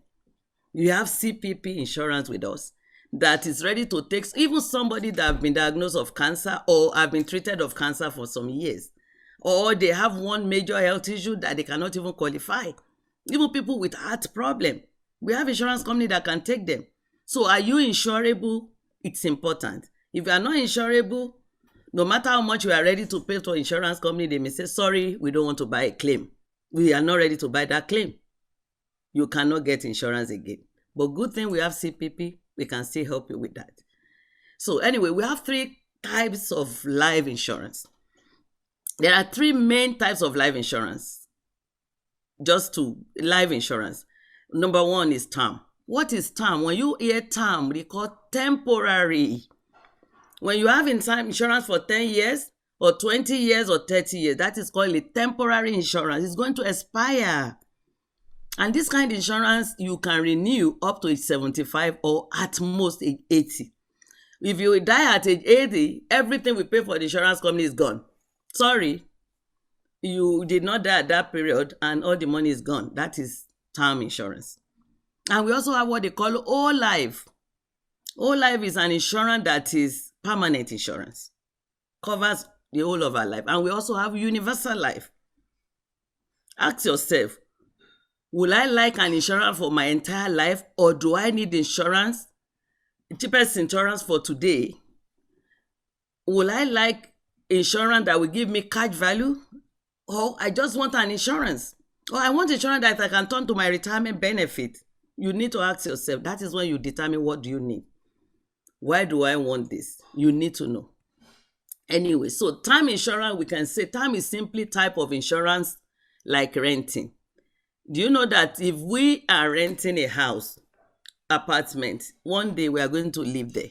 It's not our own. So insurance company will pay the debt benefit should anything happen within that length of time that you are renting. But if that period expire, no more payment, no more debt benefit payment. So annual renewal can be renewed every year. That if you buy a term, it can be your premium may be going up every year, or every 5 years, or every 10 years, or even 20 years. It depends on the term you choose. So premium goes up, you know, as your insurance. Anyway, so what is the advantage of term? You know what? With a term insurance too, we can't say it is bad. There is advantages and disadvantages. Number one advantage of term is low cost. It's affordable at younger age. Now, what happens when you are getting older? It's becoming more expensive. Best if you only want to cover a temporary amount of time. For example, some people want to cover mortgage just for 20 years, cover my mortgage in case I cannot pay, I die before the expiration of my mortgage. Insurance company jump in and pay off. So it's good to cover a temporary need. Or I'm owing somebody. God forbid if I die within that period, insurance, can you pay that debt? So temporary insurance is also good to cover that. But what is their disadvantages? Risk of becoming uninsurable and forced to renew at an extremely high rate. So if tomorrow we cannot buy a permanent insurance again, we've been diagnosed and we know what, we have to renew this one because some of them have what they call automatic renewal, renewable and convertible. So you want to renew now, you cannot get out of it. You have to renew at a very high rate, high cost. Maximum age at which this insurance terminates and cannot be renewed. You have a maximum age. The highest age is 80. Most of them terminate at 65 or 75. Policy will lapse if premium payment is missed. This kind of insurance, if you miss 1 day premium, a 1 month premium, your insurance will lapse. Premium is wasted if insurance is not renewed. So if you don't renew that insurance, everything you pay to the insurance company, thank you, is for the insurance company. So let me tell you that insurance company prefer to sell term. Why? Because they said out of 100, only maybe 10% people will benefit from this. 2 out of 100 benefit from term insurance. So that is the statistics. So they love to sell it because most people that buy term insurance, though it's cheap, but all the money is for the insurance company. So there is what they call group life insurance. Most of us think, you know, I have group insurance at work. I don't need insurance. We need to know this group insurance is to cover you while you're at work. Once you're out of the work, they will ask you, convert it. It's going to be an individual expensive then. It expire, or if we stay at work, once you turn 65, that's the end of group insurance. What is the benefit? Employer say, you know what, I want to cover my employee. In case my employee have a problem or died, I will be able to pay the family. So they usually cover 1 to 3 times salary so that they won't take the money out of their own pockets. And they are the owner of the insurance, not the employer are the owner. You do not need to qualify for this. It's also inexpensive. They just group all the employee together and they cover everybody. Employer can change the plan at any time. Typically, either they terminate when you leave the employment. And the other one we are talking about is also the accidental death and dismemberment. If you are the one they call on phone, TD love to sell that. Or RBC or Scotiabank and say, you know what, we offer you insurance. What they are offering you, accidental death and dismemberment. It is inexpensive. Pay $10, $15. It's not a good value. It's not a good value. It's when you die through accident. Maybe if you live around Toronto, 401 East, if anything happened to you and the person died at that spot, they will pay. But if the death occur at the hospital or at home or not even at that spot, no payment. And it's not a lot. So we need to understand what is accidental death. They call it life insurance, but it's not life. Anyway, so this is the typical example of term insurance. For a 30 years old client, this guy bought 20 years term. You can imagine she is going to be paying $491 a year, very cheap, for 20 years. But look at after 20 years, this guy will be 50 and will be paying $3,670 a year. This is how it jumps. This one will pay for another 20 years And the renewal again will be like 10 times what this is paying. So most people, you say, what? I can't pay for this insurance again, it's too expensive, and they cancel. But if this guy has bought a permanent insurance, he will have paid off in 20 years, and that's all. So look at the example of a male of 30 to age 50, he pay only $491 a year. He pay $8,000 for 20 years. From age 50 to 70, we'll be paying $3,670 for the same $500,000. Look at how much he paid, $73,400. So for the 40 years, this guy paid $81,400. If this guy died at 71 and did not renew this insurance, all this $81,000 is gone. So if life insurance is needed to cover our entire life, is there a better way to prepare for this? Yes, we need to know. Anyway, so whole life is another insurance. Is the policy. It's a policy you keep your entire life. Part of your premium purchase insurance, which will be sold back to the life insurance company, creating a cash value. They have fixed level premium for lives, or you can select a paid off features like, okay, 20 years or 10 or 30. They have low guaranteed interest rate on cash value. It's guaranteed, but it's a low. Can access your cash value by surrendering the policy or through a policy loan. If you decide to get a policy loan, yes, you can surrender part of it and take money out. Policy may receive dividend based on the profitability and discretion of the insurance company.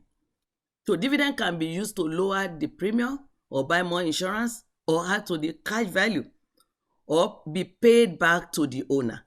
So if we buy a whole life insurance, there is what they call dividend if it's participating, if the company offer dividend. So we have different kinds of company we deal with. So we can check which one do you prefer and which one suits your need. So this is an example of whole life.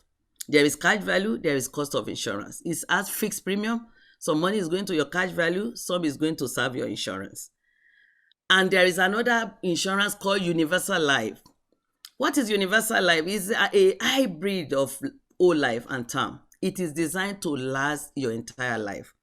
So what is the difference? This one has flexible premium with a minimum and maximum.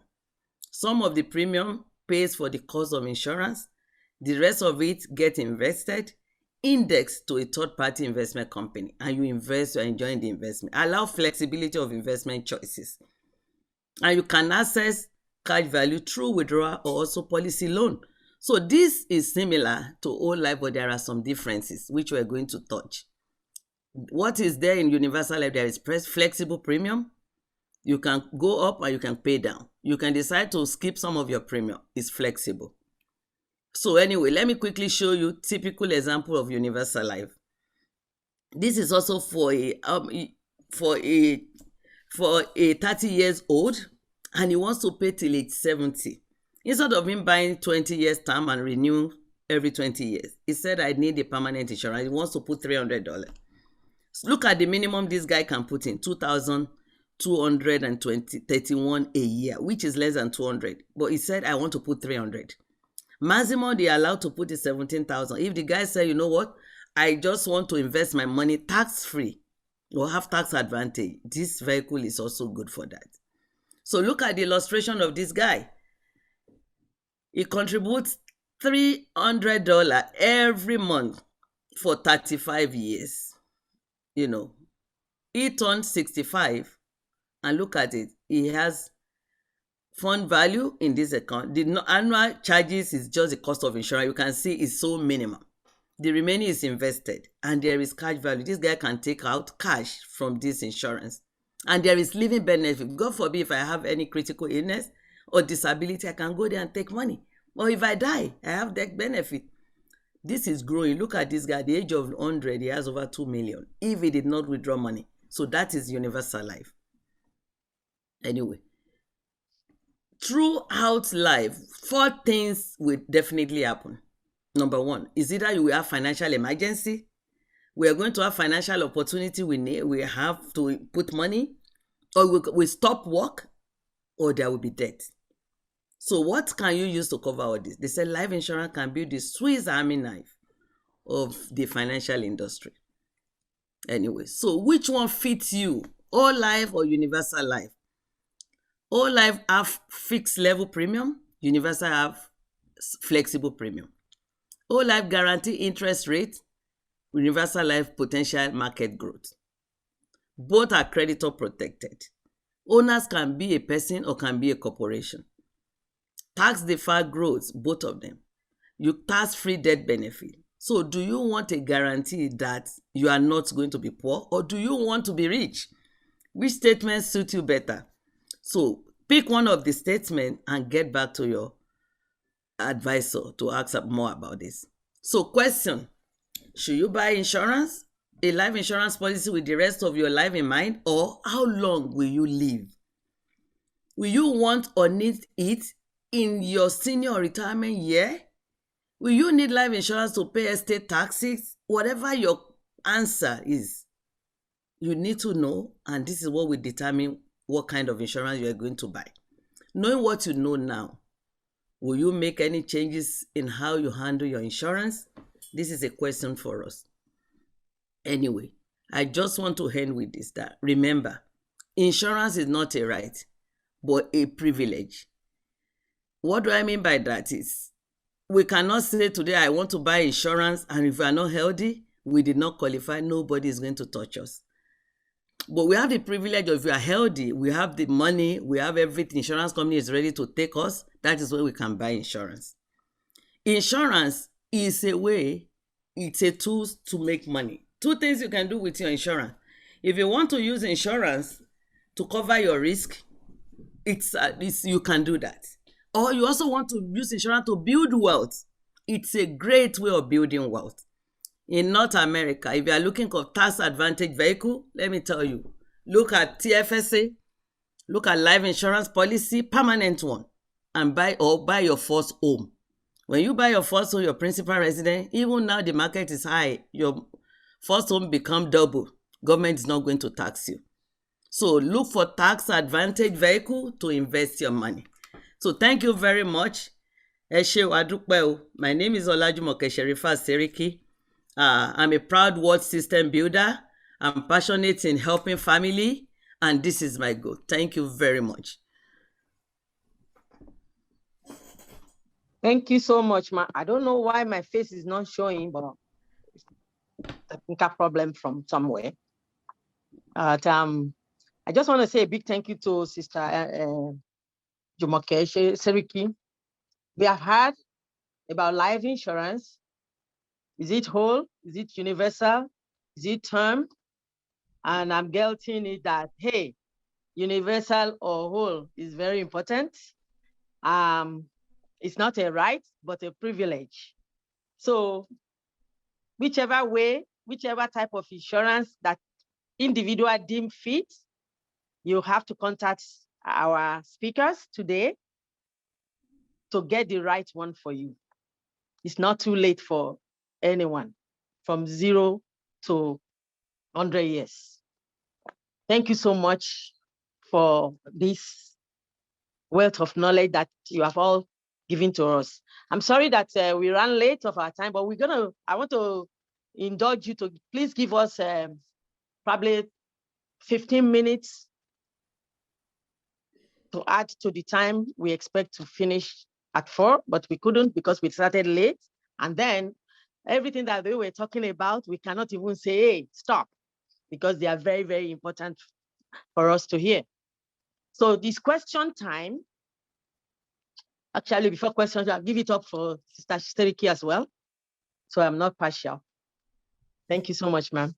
Thank you. So we have, this is question time. And as we have instructed that people should put their questions on the chat. The person, someone puts a couple of questions here for Mrs. Afolake Gaba. Our question was, what happens to the fund if the child does not go to university? That has to do with the RESP or something. Okay. So, yeah, I'm going to answer the question. So thank you, our moderator. Yeah, if sure it's your money. If you put your money, sure your money, you're going to get your money back. The money that you put into that account It's guaranteed that you're going to get it back to your account. And the other one, if even you can extend it for like up to 35 years. Like maybe you can decide that I want to go to school after. Maybe they don't go to school now. You can leave it there up to 35 years. But in case like they don't want, the child said, no, I don't want to go. That's okay. Your money is guaranteed. It's your money, but government is going to take its money back, of course, because it's just for the education purpose. Thank you so much. Anybody else want to contribute to that? If not, the second question is from the same person. When fund is withdrawn from the RESP, does it count as income for that year? Yeah, for you, the money as a, thank you. So the money that you put in, you already paid tax on it before you put it into that account for RESP. You don't pay tax again. When they will pay at the age of 18, they will pay the money to your home as a mother, the one that you contributed, that you put into it. But the one that the government put for the child, he or she has to pay tax on it because he or she is above 18 years. So he needs to pay tax on that. But your own, you don't pay double tax on that, already paid. But the one that government put, we have to pay tax, and even the growth on the amount that for the growth from the money, the child, they pay the money to the child account, but he has to pay tax on it for that year.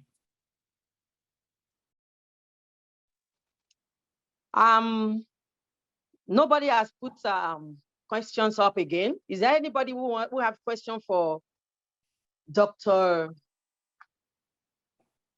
Akinyemi? Any question? Or if you have question for Mrs. Seriki, something that you do not understand and you would like to have a question, please. Go ahead. Tell us your name. Can I go ahead? Yeah. My name is Yetunde Conrad. Go ahead. I have a question for Dr. Seriki. Sorry, I'm at work. My voice might not be too loud. But go ahead. Yeah, I have a question concerning the universal or whole term that you said if someone has a medical issue, is not qualified. Is there any how or any way to go about this? If someone, maybe had already been diagnosed for anything, but he is so fine, working on, still working, but he still just want to have a kind of a universal or whole time or whole insurance and not just a final barrier or something. I just want to ask that question for that. All right. Thank you, Sister Yetunde. Yes. Right. I know insurance is so strict in Canada before that I know when I first started this business, some of our people are rejected because of health issue, this and that. But, as we're going along, insurance company has becoming more relaxed now. So we have insurance company that takes people that even have health issue. And even the regular one too, if the health issue is not too much. So I have people that have diabetes and they still approve. Before, we find it so difficult to get them approved, but now they approve them. If it's controlled, they do the medical and it's controlled and it's not really, at the high side, they are not using insulin. Yes. If maybe high blood pressure, that one is no problem. So it depends on the medical issue. We can try. And if the insurance company said no, we have other insurance company that knows that, oh, we have this and they are going to take that person. But it may be a little more expensive than the one for people without health issue. But at least we can cover, let's say 95% of people now with insurance. Yes, that's true. And the last question is, does this insurance only covers Canadian? Does it get to US or other part of the world? Like Nigeria or something, or just in Canada? You have to be a citizen or you have to be living in Canada. Oh, yes. Number one, insurance. Most insurance company only cover Canadian. You have to have at least either you have, let's say you have work permit in Canada, or you're a student, you are in Canada. Then we have insurance company that even cover people that come as a resident, that come as a visitor now, but not a lot. Only one insurance company is doing that now. You know, if you come as a visitor, at least you stay for some time, maybe 6 months, or we can get you insurance coverage, right? So, but most people that will get good coverage is people that are Canadian residents, people that or their work permit in Canada, or student. But the only thing is that if we are just on work permit, there is maximum insurance you can buy. If you're a student, we have maximum. All right. Some will be up to, maybe you've just lived 1 year in Canada, maybe up to 250,000 maximum. But if you're a Canadian resident, you qualify and you have the income, yes, you can buy any amount, up to 10 million or more. Yeah, so I can add to that, even US too, you can get, when you're in US, we can help you to get the right product for your loved one, for somebody who's living in US to get in US. But they must be the residents of that country. Yes, even though, sorry, in US is more flexible than Canadian. Even, a visitor in US can get insurance. If you have somebody that visits US and they're staying for some time, they can get good insurance. They are more flexible than Canadian. But we have our office across North America. Okay. Thank you very much, Mr. Olajide online. Yeah. For if an individual purchases life insurance and then paying up the necessary premium as I went due, and peradventure the person goes back to Africa and eventually died in Africa, what will happen in that situation? Yes, thank you, Mr. Olajide, right? If you buy insurance, there is what they call contestability period, right? If you are in Canada, you buy insurance and they approve you, and you have lived here maybe for 2 years, there is no debt. If you move to anywhere, if anything happens, they will pay. They don't look at where. But if we do an application for you today and insurance company asks you, are you traveling in the next 6 months to anywhere, not America? You say, oh, I do travel to Nigeria every 3 months or every this year. They may rate you. They may exclude you. Exclusion means if death occur in Nigeria, because you are going everywhere, and it's not that only Nigeria. There are, if you go online, there is a government website, there's some country that are listed as high risk country. Nigeria is one of them. So if you are saying you are going in and out of Nigeria, they may exclude you. That if that occur in Nigeria, we are not going to pay. But what? They are going to return all your premium. But if you have been approved here, you are here for 2 years, we ask you that question, you say no. If you have not buy any ticket to travel, you don't even know. Anything can happen, you can travel. But you've not buy the ticket, it's not that it's constantly you are traveling every month or every 3 months or every 6 months. You say no. And after 2 years, this insurance become incontestable. Nobody can contest it if death occur. But if you are going in and out and you disclose that, they can exclude you from that. Thank you so much. Because of time. I have a question, please. I have a question too. Yeah, hello. Okay, how many people will have questions now? Mrs. Olachiregun. Okay, and who? Adeyanju. Okay, after these 2 people, we will have to reply you guys. Coordinator has a question too. Okay, 3 people. Going, gone. You can ask in Yoruba if you want. You cannot answer you. Okay, Mr. Adeyanju, thank you. Okay, ma. I have 2 questions. 2 questions for our lecturers. One, as per the refugee, use of people coming from Africa, they came to Canada as a refugee, and eventually maybe they pass away. So I want to just find out why it's so difficult for the government and the community they are part of to finance their burial. And the second question is, since I came to Canada, I belong to different Nigeria community organization.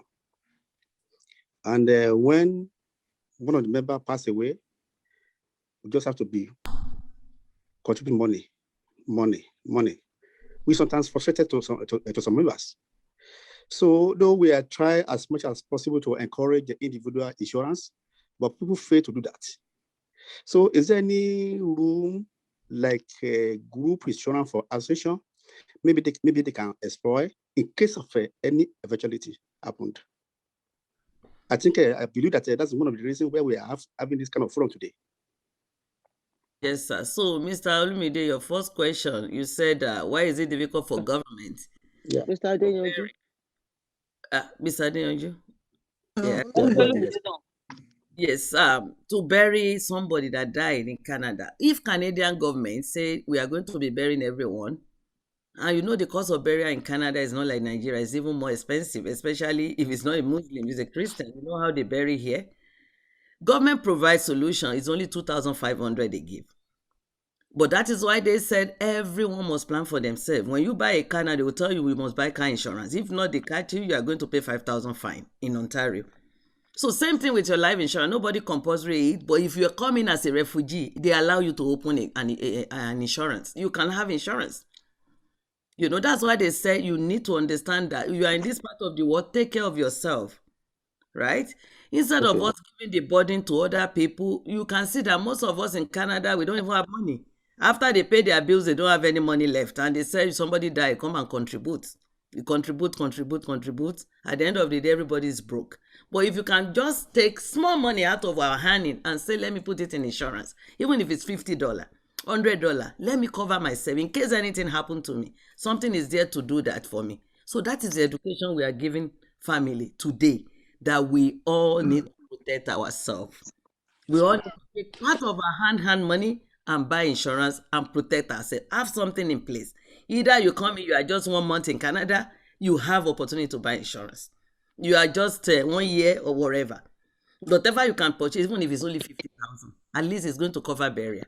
So that's why we are giving the education, sir. All right. And the other one you said about group insurance. Group insurance is for employer and employee. If you said an organization now we can say in OPU, maybe we have over 200 members and we decided to cover everybody. And the organization is paying. And they said everybody pay your own money every month. How many people will pay? Now we even call people to come and listen to this story. How many people even show up? You know, people are busy. People have emergency. People don't have money. So organization cannot do group insurance. They don't even allow, except the organization volunteer will be paying for every one of them. So if an employer, yes. Employer, we said, people are working with me. I'm taking it from their salary and I'm covering them. Or I'm just giving them as a benefit. So I cover them in case anything happens while they are still working with me, I will pay their family. But for group insurance for association is not I don't think it's not possible. Yeah, I can say something to that too. Sorry. So the group insurance is Excuse me, my dear. Let me just finish that so that you can. Yeah. Okay. So we've tried for many associations since I started this. I've been in this company for about 14 years now. I've tried for most company, most association we couldn't get for them. All right. So group insurance for association is not feasible, my dear brother. Let's do whatever we can do, no matter how small, for ourselves. Thank you. Individual. Thank you.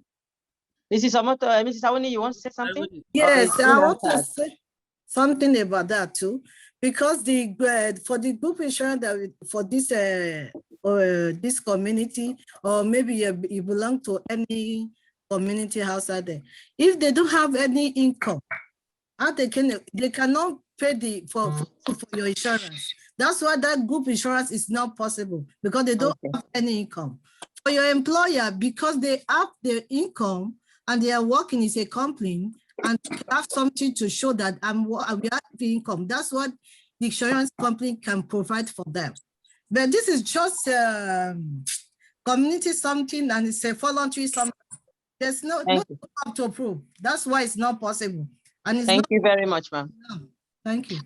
All right, Mrs. Olatiregun. Yeah, my question will be for Mrs. Seriki. Yes, ma'am.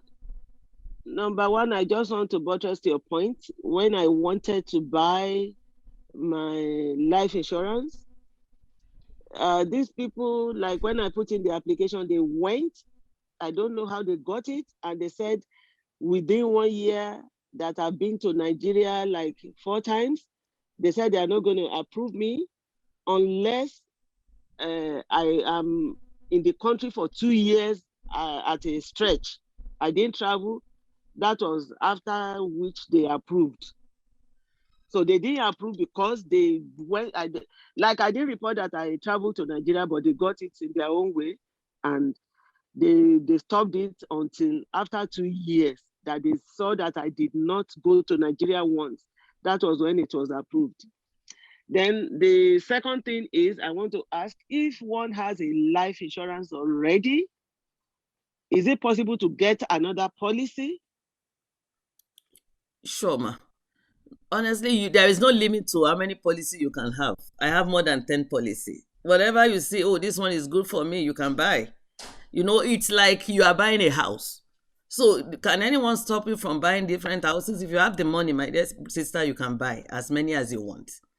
All right. So, but they are going to qualify you. If you now said, okay, I have a liability of 2 million and you are looking for 20 million insurance, say, okay, why do you need this? You have to be able to justify your need. If you can justify it, I really need 20 million, why not? They will sell it to you. Oh, I have income. I want to cover my income. Why not? Okay. I have Are you done? Yes, ma. Okay. Again, in case of eventuality, how do they interact? Like, okay, somebody has 3 policies. Will one disturb the other? No, ma. No, ma. You know, you just claim. You have an advisor that will just put in a claim for you from different insurance. That's why, you know what, we need to have will or something written down so that our family will know we have this insurance. They contact all the insurance, send the death certificate to them. They're all going to pay. There's no limit to how many insurance you can have. Or anywhere you have your money in Canada, like you have an account with 5 different banks, nobody cares about that. They're going to collate everything together. It's your money. Oh, okay, thank you. For the existing insurance, is it possible to raise it up?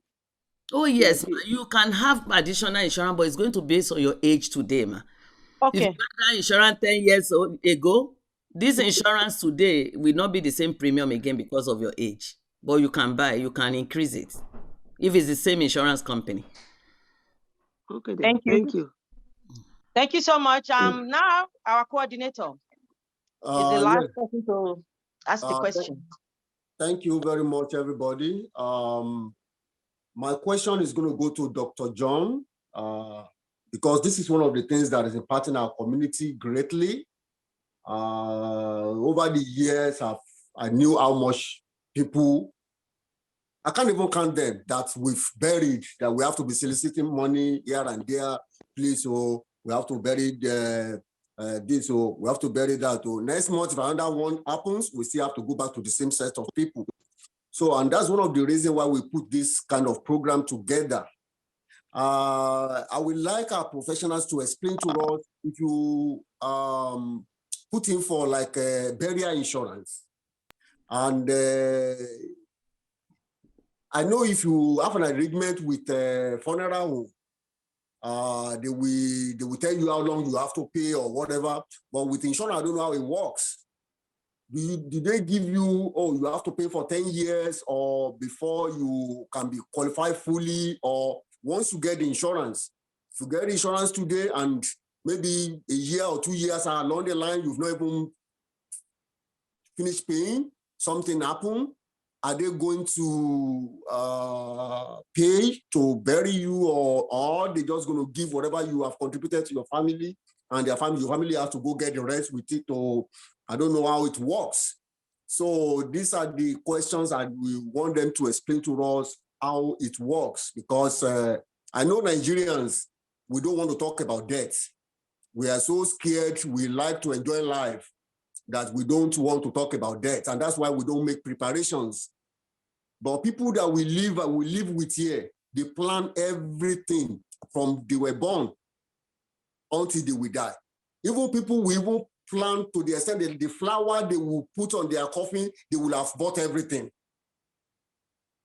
But we believe, oh, I'm not going to die. But we surely going to die one day. We just pray that we get told before it happens. So I want Dr. John to explain to us how it works, so that people will have understanding that, okay, oh, if you put in for funeral insurance, so that in case of eventuality, so that your people don't begin to beg for money and you don't leave debt for your loved ones. How does it work? Thank you. Wow, thank you very much, my dear brother. So the way it works is, so we can buy the funeral insurance. You pay, meaning you'll be paying it every month. If death happens, the insurance company will pay the family the amount that you buy. I'm going to share my screen for us to have an idea of what it might even cost. So this is a simplified schedule. They call it a guaranteed issue, meaning it's guaranteed they will sell it. And they sell it based on units of 10,000, so we can price it. So we have the age, we have the female non-smoker, female smoker, male non-smoker, male smoker. And here we see the how to read. So male non-smoker age 20, 10,000 policy. So this person is buying 10,000, meaning if this person were to pass away, they will pay the family $10,000 towards the final expenses. The monthly premium is $36.24. If you go here, we look at age 20, male non-smoker is $36.24. It's how much this person is going to pay every month. And if this person were to pass away, 10,000 will be paid to their family. So the insurance company, so that's when they have, so here I see another one called the, again, it's also guaranteed issue.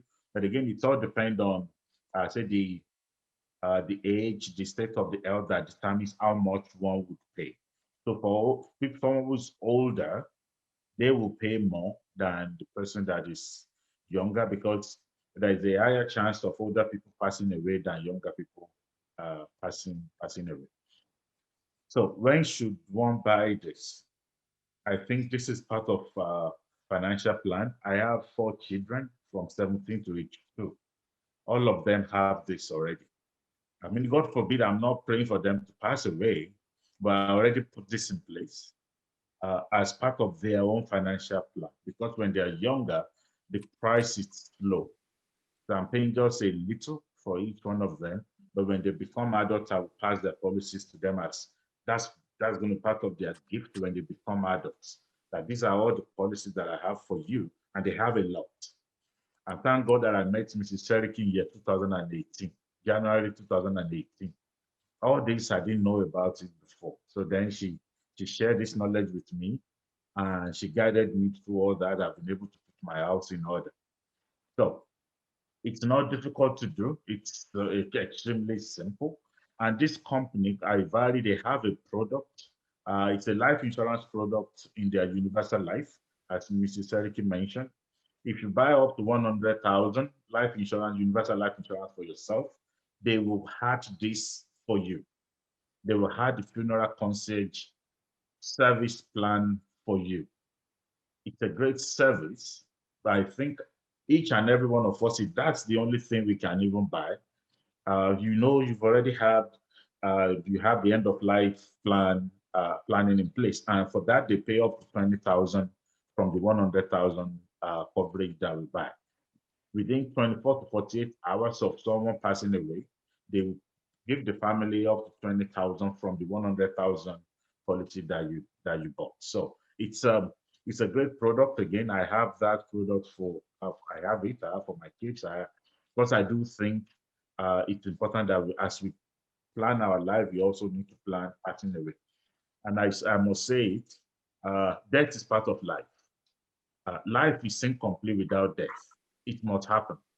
And eventually we all will go. The question is, how do we want to go? Do we want to go with good remembrance, or do we want to go with people thinking, what's wrong with that guy? We thought he was a responsible man. He doesn't even have a will.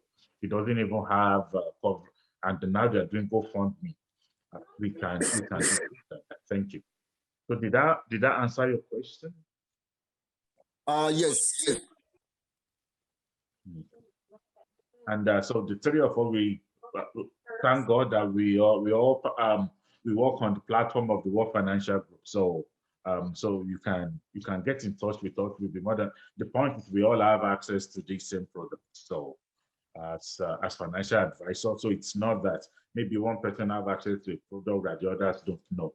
So whoever it is that you feel, oh, I think I can work with this person, please don't wait till tomorrow. Procrastination is still of time. Don't wait till tomorrow. I remember when Mrs. Seriki explained these things to me 2018 January. I couldn't sleep. I was praying to God, God, please just spare my life for the next 1 week. I will put my house in order. And then she was traveling to Toronto. I said, Madam Elijah, no, don't go to Toronto. Come to my house right now. Come and help me. So we need to take responsibility. And as we do that, I pray we live long, we live strong, in good health, but we plan, we plan for the, we hope for the best. We also need to plan for the worst. And I want to thank the leadership of this organization. You're doing a fantastic job, being able to put this type of learning, educational seminar in place. And I just pray that God will bless and reward you greatly because you've done your own part. You've done your part. This is all you can do. So, and yeah. So. Thank you so much. I want to thank every one of you. Personally, I have gained a lot this afternoon. And because of time, we have passed really our time, but it's worth it. If you have a question, a specific question, or something you want to talk one-on-one with our speakers, please drop your name, phone number with the secretary. They will send you their information as well. We'll be putting their information on our on our platform, on OPU platform. Feel free to call them. They have a lot to share, you know that. Because of time, that's why they shorten everything. When you get to them, definitely you will not regret being part of this meeting. I would like to call on, actually there's gonna be a roll call so that we can get everybody that are here. Secretary, can you please do that? And after that, somebody will give us a vote of thanks. Secretary, please do the final roll call. Okay, thank you.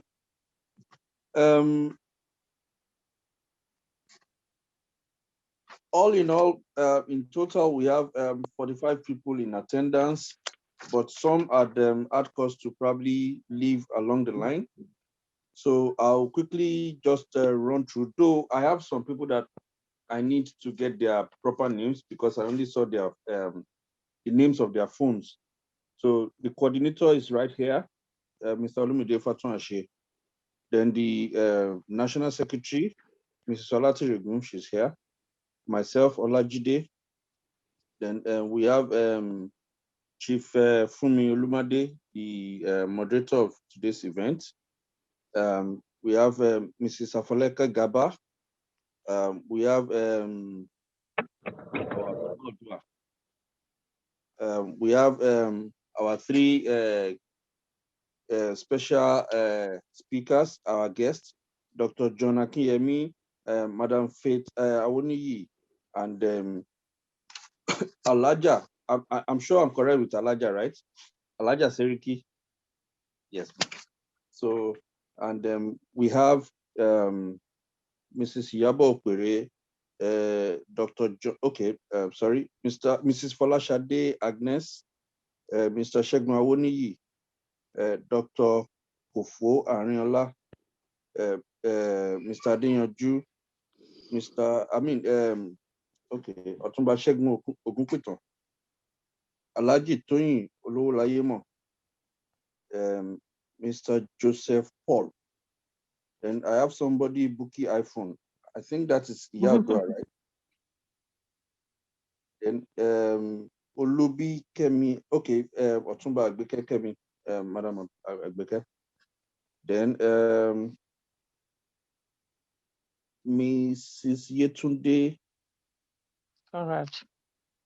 Correct, okay, correct, yeah. Adele Tishitu. Mr. Banji Ogunbayo. Mr. Roland /Glory. And I have somebody with Huawei iPhone. And I also have Ant's team, Mr. Elegbede, I guess, Opeolua. Then Mr. Ariyo Ashley. I have Obi, Mr. Yinkatani. I have Galaxy A71. I don't know who that person is. I have somebody with Omo Oduanimi. I have another Samsung Galaxy. I have Biola. I have Galaxy A10s. I have Olori Morimi. I have Tony. And I have Abiodun. I have John Ajadi, Solomon Ogundeyi, Omoladun Olushola, Bolanle Fagbewesa, Jelina, Surajuddin Ayinde Lawal. So those are the names that I have with me, which is 45, yes. Thank you so much. And Please, if you look at the chat, you will see the phone numbers and names of our speakers. Please try to screenshot or keep them, write them down. And as I have said, we still put them on our forum. Meanwhile, I'm going to call on Otumba Kemi Agbekeade to do the vote of thanks. We thank our, is she there?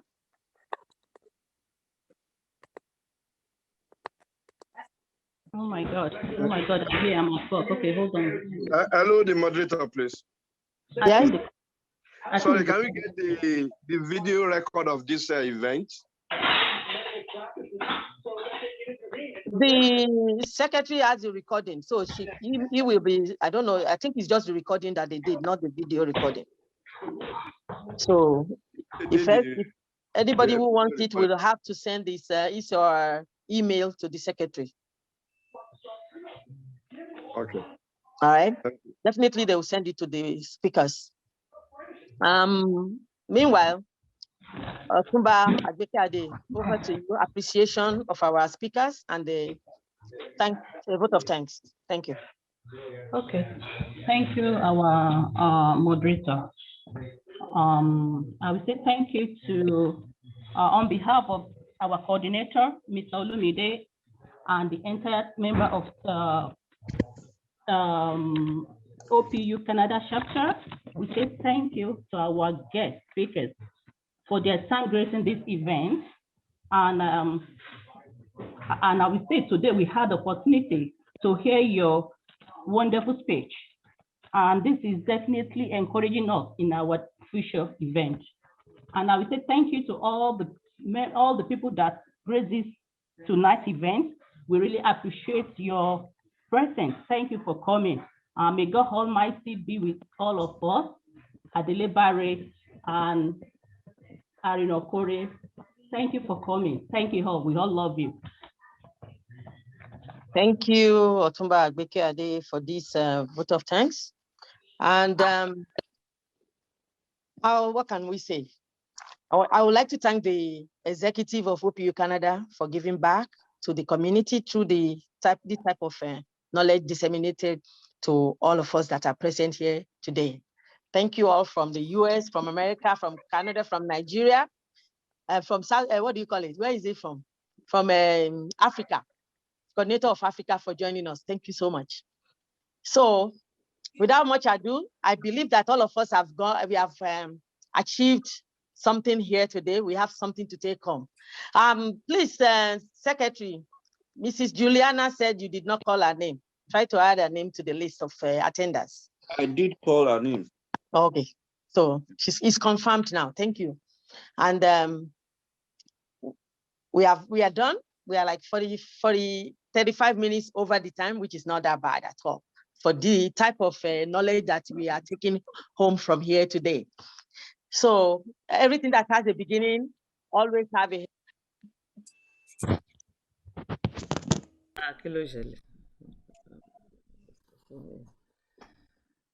I would like to call on our Baba Odua of Canada, Otumba Adewale Adepoju, to give us the closing prayer. Esheo. Alhamdulillah.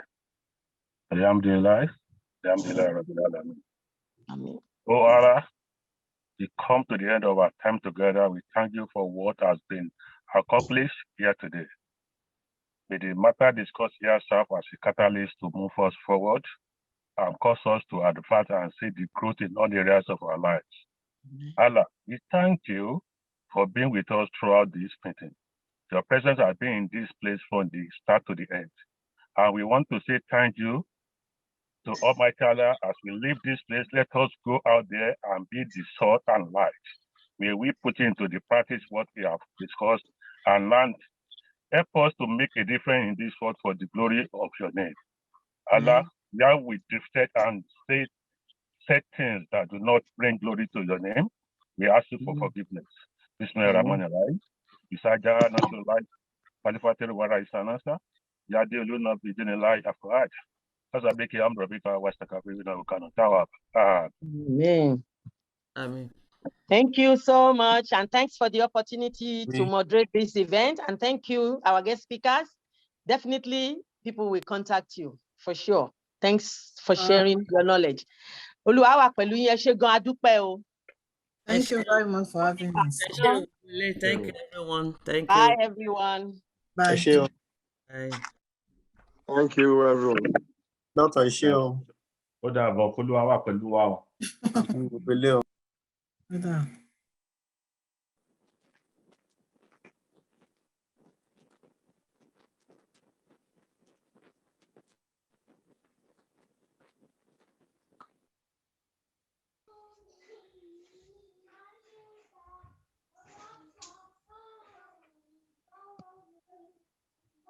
Mr. Olateru, èèyàn kan láwọn wọ́n send email wọ́n láwọn fẹ́ recordings yẹn.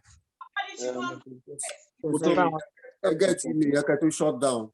I don't know if there's a way you could get it after you shut down. I don't know. Yeah, I'm even trying to screenshot for him. Ṣé screenshot àbí video gangan? Video recording lẹ ṣe. No, normal video recording ni mo ṣe. Lè send lè actually email ẹ fáwọn èèyàn tẹ́ bá fẹ́ tán bá fẹ́. Ẹ fún àwọn speakers náà, wọ́n yẹ máa ń ṣe nìyẹn. Okay. So àwọn èèyàn lè tún gain more from it and be able to contact them. Bẹ́ẹ̀ni. Even our members wa tán wá gan tán lè rí, tán lè mọ̀ pé next time àwọn á yọjú sí nǹkan tó dá báyìí. Bẹ́ẹ̀ni. Á dẹ̀ tún lè contact àwọn èèyàn yẹn tán bá mọ̀ pé àwọn really need nǹkan bẹ́ẹ̀ yẹn. Gbogbo àwọn tá a ní email wọn lọ́wọ́ nínú database. Nínú ẹgbẹ́, yes, wọ́n send it sí wọn. Bẹ́ẹ̀ni. So that everybody rí. Dr. Kofo Arinola, ẹ ṣé o. Thanks for coming up, Doctor. Olórí. Ẹ ṣé o, everybody, thanks for coming. Odua Canada, I appreciate you. All right.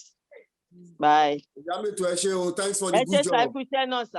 Ẹ ṣé gan, God bless you, ma. God bless you too. Ẹ ṣé o, very nice weekend. You too, everybody. Bye. Okay, bye. Bye.